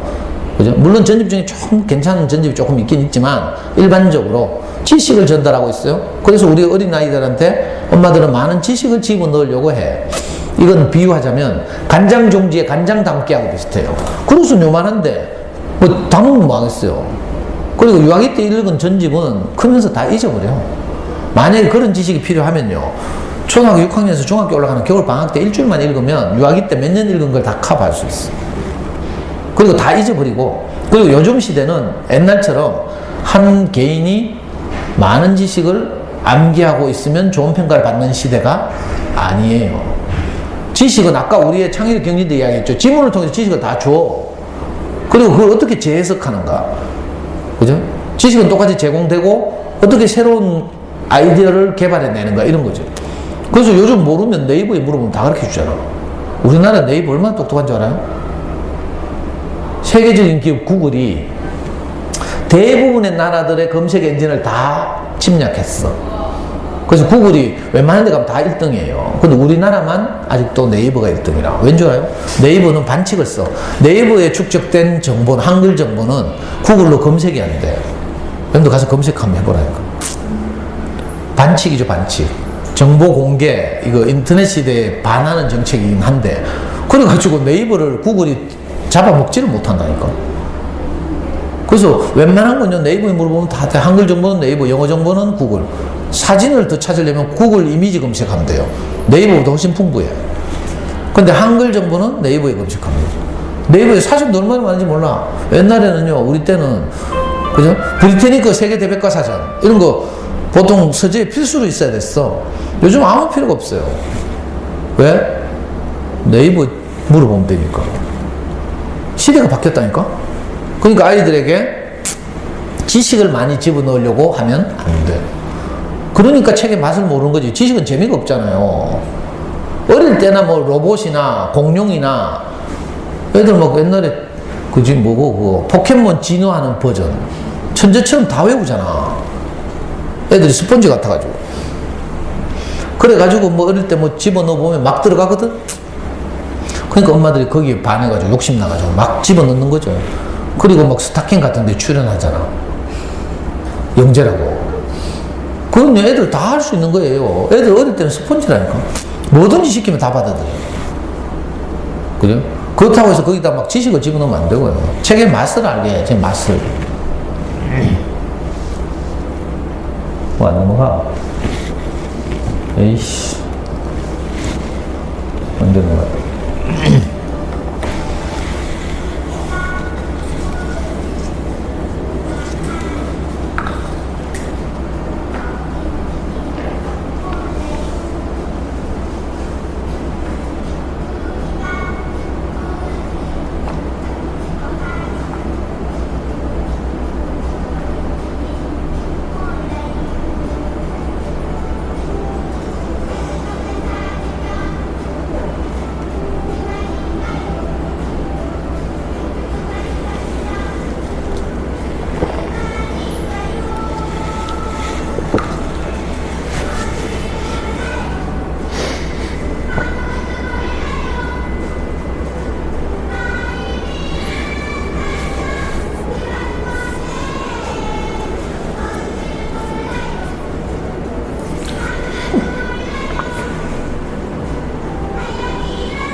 저는 유튜브 검색하다가 이 노래를 발견하고 우리 아이들의 마음을 너무 잘 표현해가지고요. 엄마들한테 소개하려고 PPT 넣었는데 제가 돌아다니다 보니까 엄마들이 벌써 다 알고 있더라. 이 노래도. 모르는 게 없어. 요즘 젊은 엄마들. 아이들이 가장 필요한 게 뭔가 하면 초등학교 시절에 자, 아까 신체 영역, 인지 영역 말씀드렸죠. 이제 정서 영역이 남았어요. 정서적으로 지지와 격려를 받는 작업, 이게 정말 중요하거든요.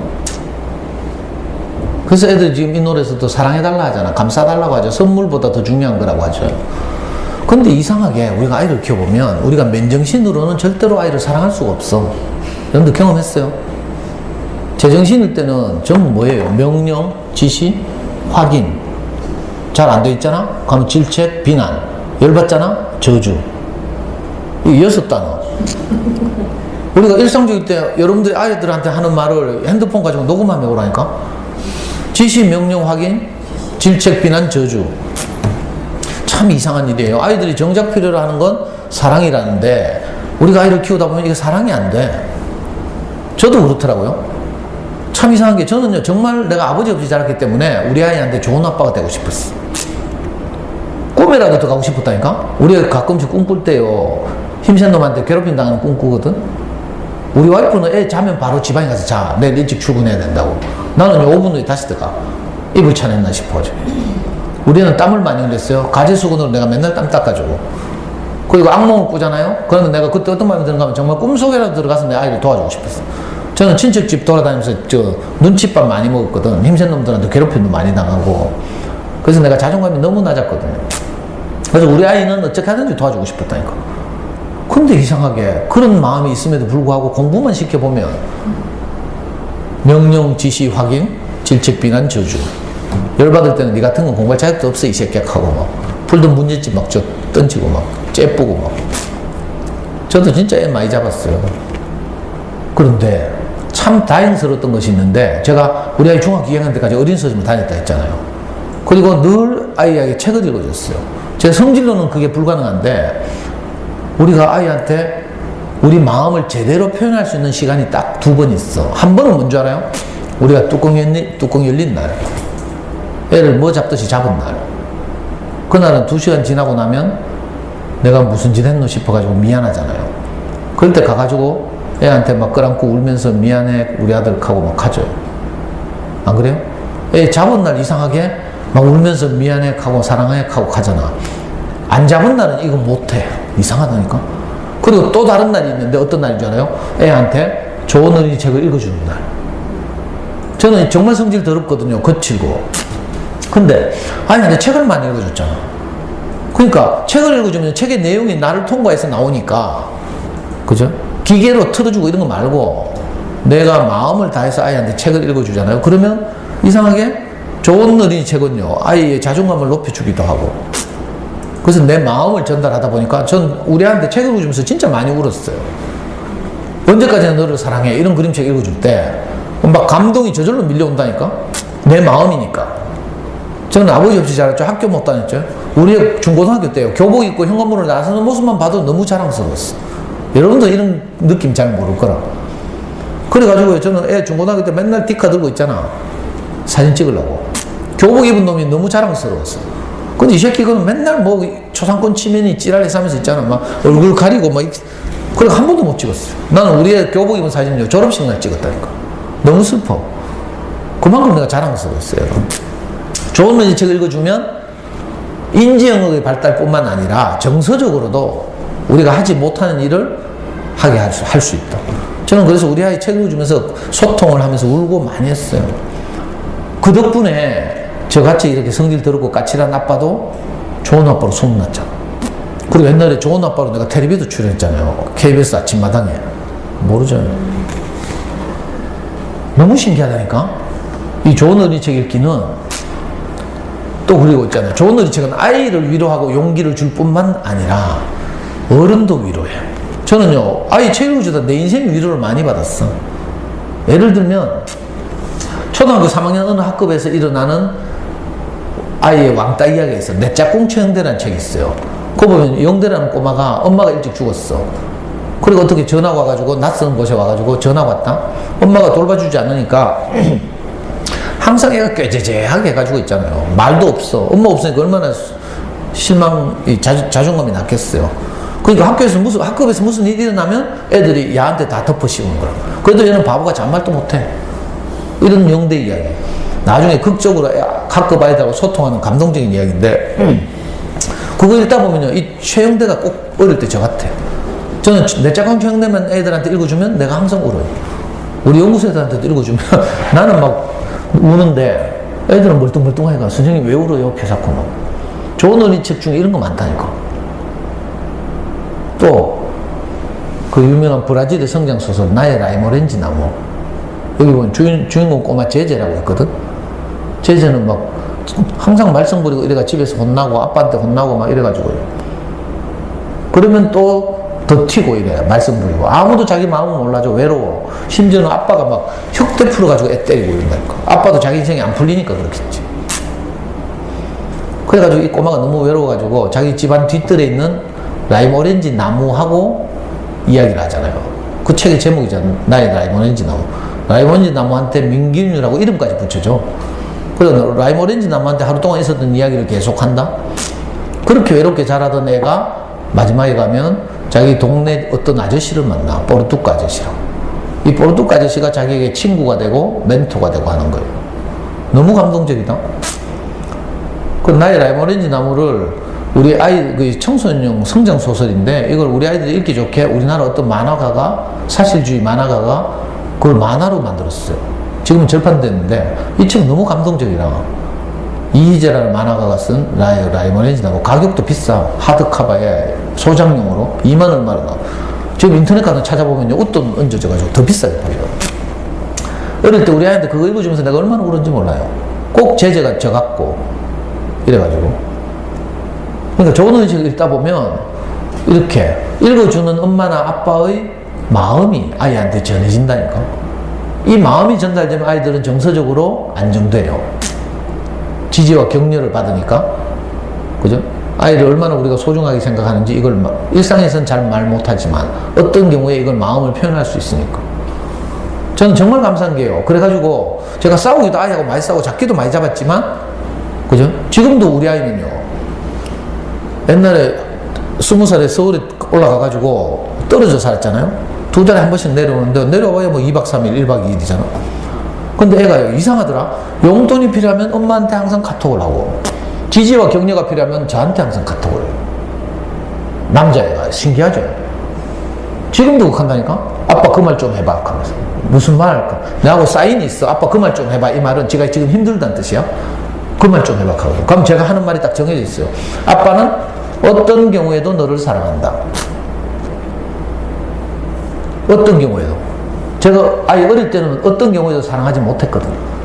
제가 어릴 때는 네가 100점 맞으면 아빠가 너를 사랑하고, 한 개라도 틀리면 너는 뒤진다. 내가 이런 마음이었어.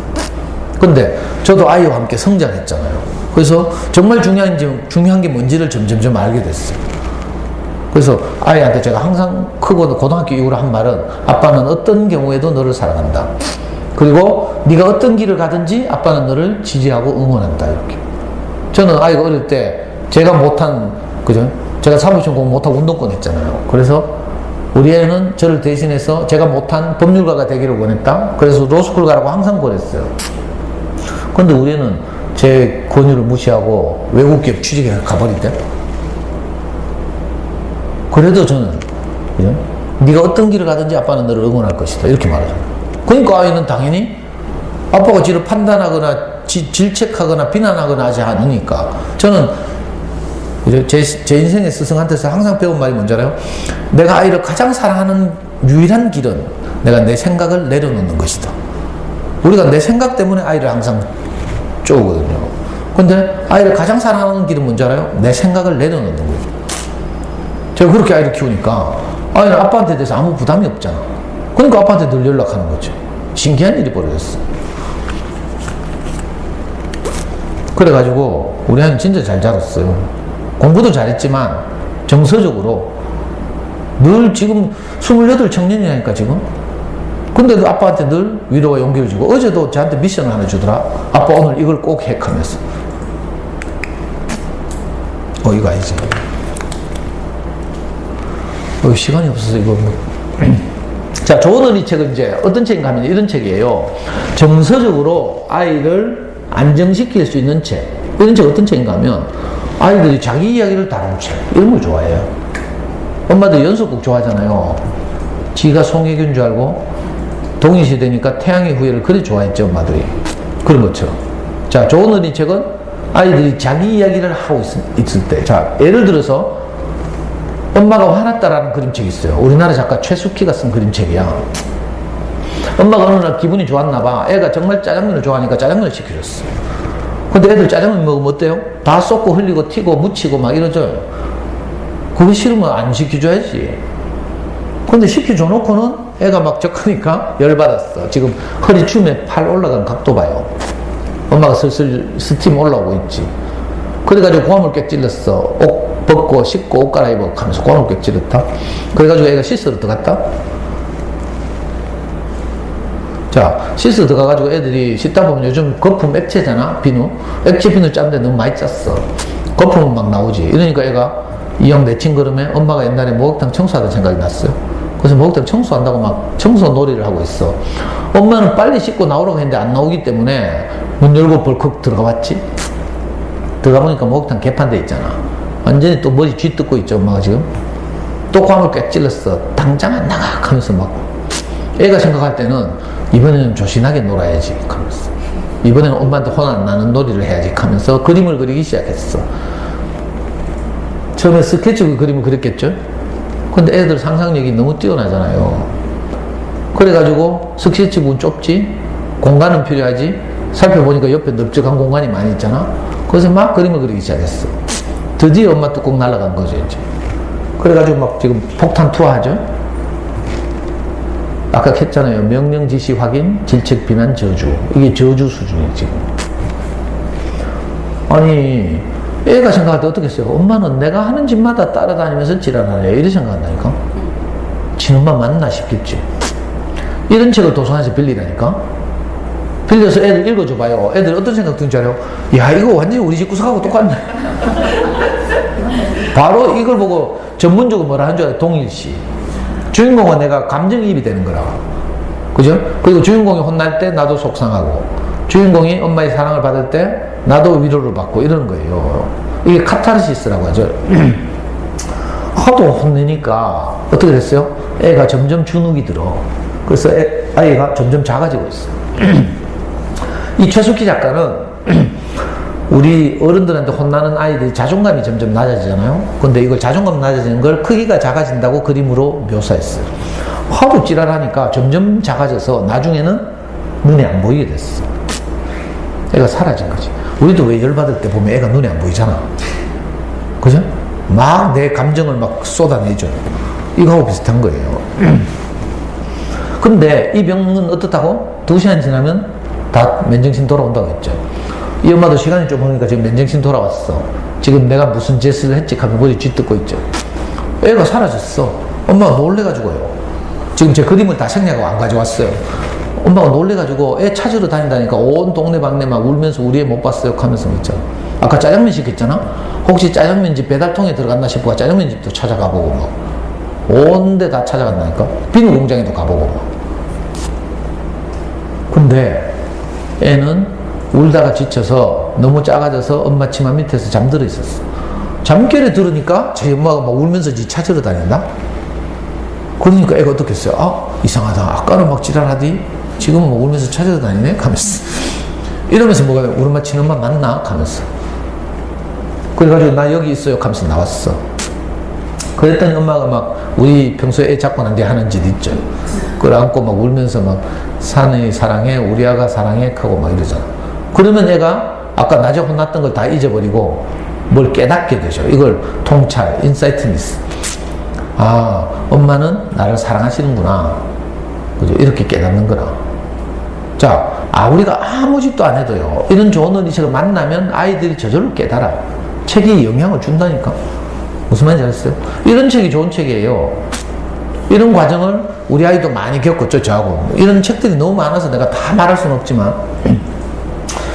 또 인증샷. 그래가지고 우리 애가 고등학교 때 수능을 쳤어요.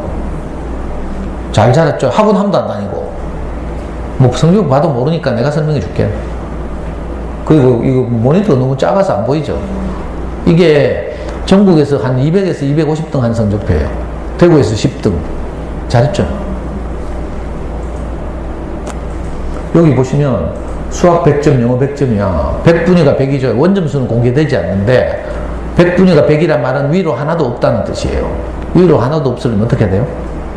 만점 맞아야 돼요. 그래서 수학 공부법, 영어 공부법이 궁금하시면 내년에도 또 부르라니까. 오히려 국어에서 틀렸잖아. 우리는 시에서 틀려, 시에서. 비문학은 다 맞추는데 시 감상을 잘 못해. 시에서 두 문제가 틀려가지고.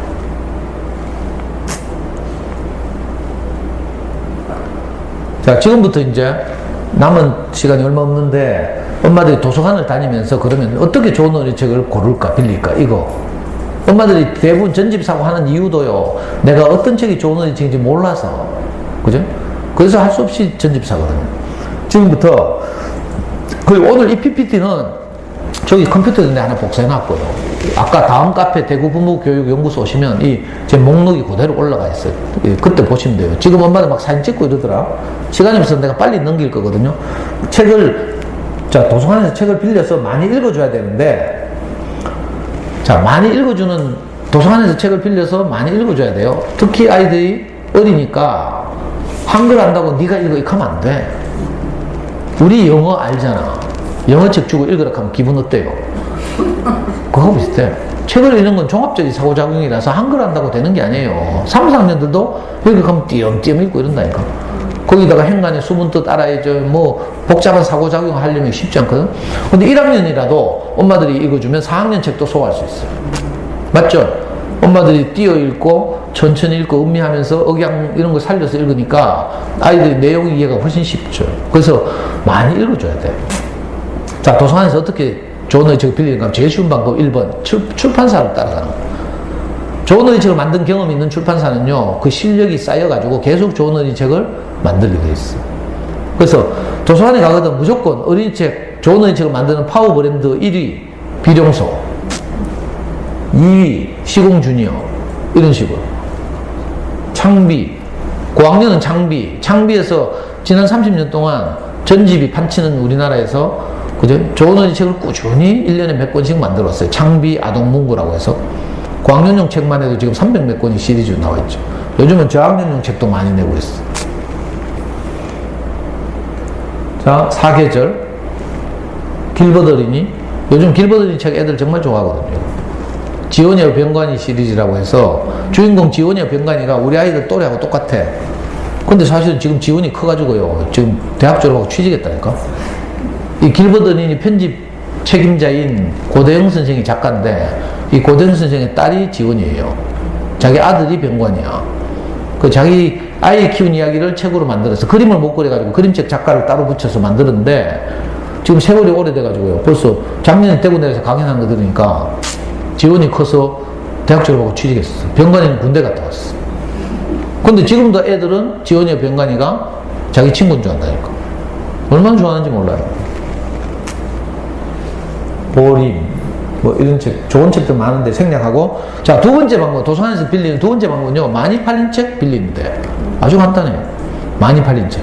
많이 팔린 책 어떤 책인지 인터넷에서 검색하면요, 인터넷 서점에서 검색하면 베스트셀러라고 검색하면 안 돼요. 그러면 학습 만화가 다 뜨거든. 그거 말고 스테디셀러 이런 식으로 오랫동안 많은 사람들이 사랑하는 책, 이거 검색하면요, 전 세계에서 그림책 중에 가장 많이 팔린 책 1위는 너는 특별하단다. 이거는요 3천만 부 이상 팔렸죠. 이거 미국 그림책이에요. 2위는 언제까지나 너를 사랑해. 이건요 캐나다 그림책이에요. 자, 이런 그림책들은 아이들의 자존감을 높여주는데 아주 중요한 그런 책이죠. 동네 언니들 집에 놀러 가보고 이런 책이 집에 꽂혀 있으면 그 언니는 계속 사귀어도 돼요. 책을 안다는 건 이거 쉬운 게 아니에요. 자, 고학년용 책 가운데 전 세계에서 가장 많이 팔린 단행본 샬롯의 금이죠. 이 4천만 부 팔렸다. 이런 식으로. 자, 우리나라 책 가운데 고학년용 책으로 가장 많이 팔린 책, 이 교과서에도 다 실리고 하는 책이죠. 이런 책. 그 겹치죠. 출판사와 사실 겹쳐요. 그래서 출판사를 따라가면 제일 좋고, 세 번째는요, 수상작을 따라가는 건데, 특히 그림책의 수상작, 그림책의 노벨상이라고 불리는 칼데코스상이라고 있어요. 미국에서 해마다 선정하는 상인데, 지금 칼데코스를 받은 그림책들이 우리나라에 한 지금 200권 정도 번역돼 들어있어. 도서관에 가서 칼데코스라고 검색해서 이거 빌리면요, 전부 세계적인 그림책이다. 영국에 가면 미국의 칼데콧과 똑같은 성격의 상이 있어요. 게이트 그린어웨이라고. 이런 상을 받은 그림책들은 이미 우리도 잘 알고, 예를 들면 고릴라 같은 거, 앤서니 브라운의 그림책 같은 건 유명하죠.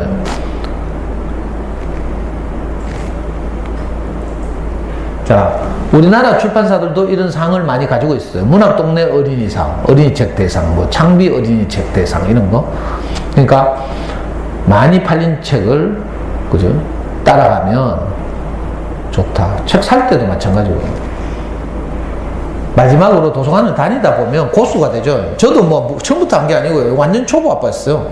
근데 어디서 계속 다니고 검색하고 뭐 이러다 보니까 저도 조금씩 알게 된 거죠. 여러분들도 도서관 다니다 보면 아이하고 책을 읽어주다 보면 이제 조금씩 알게 돼요. 그러면 이제 고수가 돼요. 고수가 되면 이제 작가에 관심을 가지게 돼요. 그림책의 전설, 권정쌤. 이 권정쌤도 우리 아버지 전 폐병 환자였거든. 근데 권정쌤은 다행히 안 돌아가셨어요. 건강은 잃었지만. 그래서 평생을 장가 못 가고 혼자 살았죠. 벌써 돌아가신 지 10년 가까이 됐는데, 지금도 불멸의 작가죠, 불멸의 작가.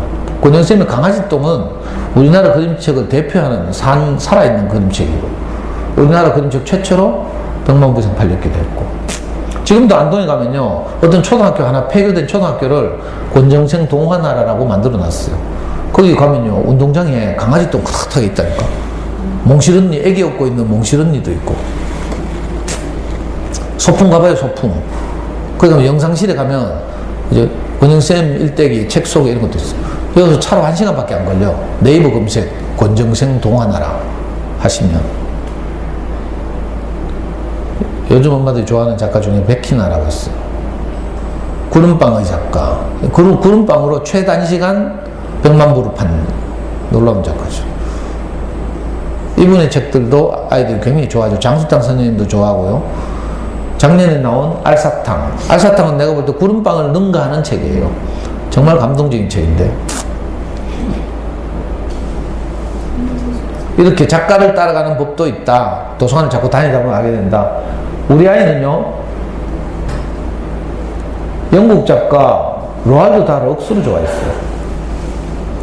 예. 로알드 달의 작품들은요, 너무 재밌어가지고, 초등학교, 중학년, 고학년들이 읽으면 환장을 한다니까. 그래가지고 너무 재밌어가지고, 로알드 달의 모든 동화책이 다 영화로도 만들어졌잖아. 찰리와 초콜릿 공장, 이런 거 유명한 영화예요. 저는 엄마표 영화 할 때도 애한테 이 영화를 많이 보여줬어. 시간 다 됐죠. 마지막으로 또 인증샷. 자, 이건 우리 아이가 25살 때 대학을 졸업하기 전에 여름이었어요. 어느 날 제가 일요일날 교회 가서 목사님 말씀 듣고 있는데 서울에서 우리 애한테 카톡이 왔어. 뭐라고 한줄 알아요? 아빠, 왜? 하니까 시험이 와 이래 쉽노? 이렇게 하는 거라. 무슨 시험? 하니까 로스쿨 입문 시험 이렇게 하는 거예요. 그러니까 미친놈 아이가 로스쿨 입문 시험을 쉽다 하니까 이거 제정신이 아니잖아. 그러니까 신경질이 팍 나더라고. 왜냐하면 초등학교 아이들 내가 경험을 많이 했거든요. 기말고사 치고 나서 십탁하는 놈들 보면 다 70점이라. 이게 뭐 난이도 모르고 뭐 지가 고른 게 다 맞는 줄 알고 막. 진짜 똑똑한 애들은요, 한 문제만 어려워도 어렵다 하고 막 책 찾아보고 이런다니까. 그 시험 십탁 하면 다 70점이야. 기말고사 칠 때 너무 기대하면 안 돼. 그죠? 그래서 나 우리 애도 그 짝인 줄 알았어. 그래가지고 내가 막 신경질 냈더니 애가 열받아가지고 카톡을 확 끊어보네? 그 뒤 한 달 후에 인증샷을 보내왔어. 여기 보시면요, 언어 이해라는 과목에서, 그죠? 이 로스쿨 입문시험은요, 교과서가 없어. 무슨 말인지 알아요? 벼락치기를 할 수 없다는 뜻이에요. 하루아침에 공부해서 되는 시험이 아니라는 뜻이거든. 20대 청년들이, 20대에서 30대 청년들이 가장 논리적인 사고를 요구하는 법률가가 되기 위해서 가는 학교잖아요, 로스쿨이. 그래서 벼락치기가 안 되고 그 청년이 어떤 논리적 성장 과정을 거쳤는가를 평가하는 시험이에요. 그래서 과목은 딱 두 가지, 언어 이해와 논리 추론. 추리 논증. 우리 아이는 언어 이해에서, 그죠? 상위 5%. 35문제 중에 몇 문제만 착각하더라? 34문제만 착각하던가? 근데 좀 쉬웠어. 그래서 5%. 만점과 한 개 틀린 아이들이 5%나 있다는 뜻이죠. 추리 논증에서는 35문제 중에 29문제를 맞췄는데 상위 1.8%. 로스쿨 준비하는 학생이 그 해에 7,500인가 있었거든요. 그 중에 약 상위 2%. 두 과목을 합치면. 상위 2%는 몇 등인 줄 알아요? 한 120등? 120등 정도 했어요. 로스쿨 몇 명 뽑은 줄 알아요? 해마다 2,000명 뽑아. 예를 들면 경북대학교 로스쿨 80명. 영남대학교 로스쿨, 경북을 대표해서 영남대학교 로스쿨 40명. 서울에 가면 주요 메이저 4대 로스쿨이 있어. 서울대 로스쿨 150명, 연세대 120명, 고려대 120명, 성균관대 80명. 이렇게. 우리 120등 정도 했어요. 좋은 로스쿨 가겠죠. 근데 이게 안 간다니까? 안 가고 작년에 외국 기업에 취직했거든. 제가 이 표를 왜 가지고 나왔는가 하면요. 우리 아이도 고등학교 때는 좋은 대학 가려고 입시하느라고 책 읽을 시간이 없었어요. 대학 가서는 신입생 처음 대학 가면 다 놀잖아요. 당연히 놀았죠. 똑같이 다른 애들하고 똑같이. 그리고 2학년이 돼서는 군대 갔어요. 군대 가서 2년 썩고 왔잖아. 24살이 됐어. 24살에 복학해서 대학을 좀 다니다가 또 교환학생 나갔어. 외국에. 그리고 1년을 교환학생하고 한국에 들어와가지고 25이 됐어. 이 말이 무슨 말인가 하면, 자, 고등학교 이후로는 우리 아이도 다른 아이들과 똑같은 평범한 대학 생활을 했다. 그런데 로스쿨 입문시험을 쳐보니까 저렇게 높은 성적이 나오더라. 이게 뭐예요? 우리 아이가 다른 아이들과 다른 점이 하나 있다면, 어린 시절 4살 때부터 중학교 2학년 때까지 좋은 어린이책을 꾸준히 읽었다. 이거예요. 이 좋은 어린이책을 꾸준히 읽으니까 단순히 초등학교 때 기말고사에서 높은 점수를 받는 수준이 아니고 이 평생 우리 아이에게 영향을 미치고 있다. 이걸 말하고 싶어요. 무슨 말인지 알겠어요? 어린 시절에 좋은 어린이책을 꾸준히 읽는 작업이 보통 장난이 아니라니까. 평생 영향을 미쳐요. 그리고 우리말 제기 잘해놓으면 영어나 수학에도 큰 도움 돼. 수학 공부하는데 문장지 문제가 무슨 말인지 몰라가 못 푼다니까? 영어도요, 말만 영어지 결국은 독해 능력을 평가하는 거라. 우리 지금, 그죠? 작년에 일본 가서, 일본의 도쿄에서 1년 생활했어요. 일본 회사에서 그 기업 간 인수 합병 업무를 담당하다가 1년 딱 하고 사표를 내고 돌아왔어. 한 달 됐어, 돌아온 지. 뒤늦게 로스쿨 다시 가겠대. 지 성적이 아까운가 봐. 그리고 지금 7월 달에 로스쿨 입문시험 친다고 지금 준비하고 있어요. 로스쿨을 가려면 로스쿨 입문시험 성적만 있는 게 아니라 공인 영어 성적도 있고 뭐 이런 게 있거든. 서류 전형이 있어요. 그래서 우리 애가, 그죠? 돌아와가지고 며칠 전에 저거 쳤잖아. 토익 치잖아, 토익. 5월 27일 날 토익 쳤어요. 점수 보여요? 점수 보여요? 985점. 토익 만점 몇 점인 줄 알아? 990점. 우리 딱 한 문제 틀렸어. 잘했죠? 영어를 거의 안 썼다니까. 일본에서 지금 살았는데. 왠지 알아요? 어린 시절에 뭘 해놓은 것이 우리의 카드에 언어는 다 통한대. 우리말 책 읽기를 잘 해놓으면 영어에도 통하고요. 우리 일본어 능력 시험에서도 920점. 이건 일본어 토익이거든. JPT라는 게. 언어는 다 통한대. 무슨 말인지 알겠어요? 어린 시절 책 읽기가 여러분들 생각하는 것보다 상상 이상으로 위력적이다. 내가 이걸 말하고 싶었어. 어린 책 읽으면 다 우리하고 성적이 똑같다 이 말은 아니라고 했어요. 우리하고도 훨씬 잘할 수도 있어. 근데 우리하고도 못할 수도 있지. 그러나 우리 아이들의 가능성을, 그릇의 크기를 키워주는 거지. 무슨 말인지 알아요? 엄마 아빠 우리도 뭐 다 지방대 나오고 뭐 이랬잖아요. 근데 사교육 없이 우리 애는 학원 한 번도 안 다녔다 했죠. 근데 신기하게도 내년에 불러주면요, 학원 안 다니고도 영어를 원어민처럼 하는 방법. 우리는 단어 외우기 정말 싫어하거든. 근데 봐, 신기하다니까. 내가 생각해도 신기해요. 내가 그걸 맨날 물어보잖아. 닌 단어도 그렇게 외우기 싫어하고 불성실한데 어떻게 성적이 잘 나오라고 하면서. 그러니까 우리 애가 이번에 말하대. 언어는 다 통한다 하면서. 읽기가 가장 중요해요. 이번에 한 보름 전인가 미국의 세계적인 언어학자 스티븐 크라센인가 하는 분이 한국에 들어왔어요. 서울의 어떤 사립초등학교에서 이분을 초청했어. 이분 굉장히 비싼 분인데 사립초등학교 돈이 많은가 봐. 그래서 자기 학교 영어 프로그램 컨설팅 해달라고 이분을 초청했다니까. 거기 맞춰서 한국에 돌아가지고 이분이 신문하고 인터뷰도 하고 이랬는데, 이분은 세계적인 언어학자예요. 언어를 습득하는 가장 좋은 길은 뭐라 한 줄 알아? 이분이 딱 한마디로 말했어. 프리 보케블러리 리딩. 의휘에 매이지 말고 읽어라, 이 말이에요. 프리 보케블러리 리딩. 그죠? 모르는 단어가 나와도 그냥 읽으래. 우리말 책기도 마찬가지고요. 왜냐하면 이런 문장 저 문장에서 자꾸 만나다 보면 그 의휘가 이해되는 거지. 사진 차서 외운다고 되는 게 아니에요. 그건 금방 잊어버리죠. 근데 자주 출몰해서 자주 만나게 되면 그 의휘가 우리 의휘가 돼요. 그래서 언어를 습득하는 가장 좋은 길은, 이분은 프리 보케블러리 리딩 해가지고, 이분 한국에 왔다고 거기에 맞춰서 출판사가 책을 한 권 냈잖아. 읽기 혁명하면서. 유명한 책이라니까. 이 귀한 시간 내서 오셨는데 제가 꼭 하고 싶은 말이 그거예요. 어린 시절에 좋은 어린 책 읽기는 평생 영향을 미친다. 단순히 이번 기말에서 한두 문제 더 맞추는 그런 차원이 아니다. 이걸 꼭 말하고 싶어요. 혹시 제 강의가 도움이 되시면, 제가 지금 빨리 지난다고 책 한 권 한 권 소개하는 건 다 생략했잖아요. 제가 연구소에서 엄마들에게 매주 금요일마다 엄마들 책 한 권씩을 정해서 엄마들 직접 읽어주고 하는 수업이 있어요. 그 동영상을 전부 촬영해서 올려놨어.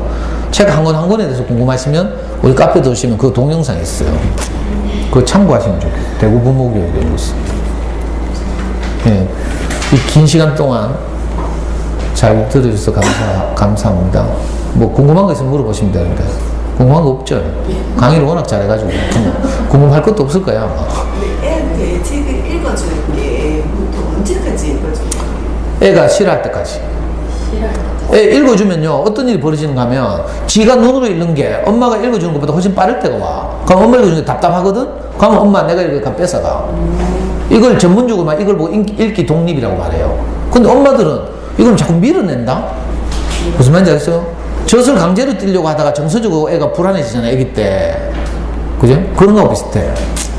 그러니까 꾸준히 읽어주다 보면요, 그죠? 아이들이 지가 읽는 게 훨씬 빠른 날이 온다니까. 그러면 뺏어가.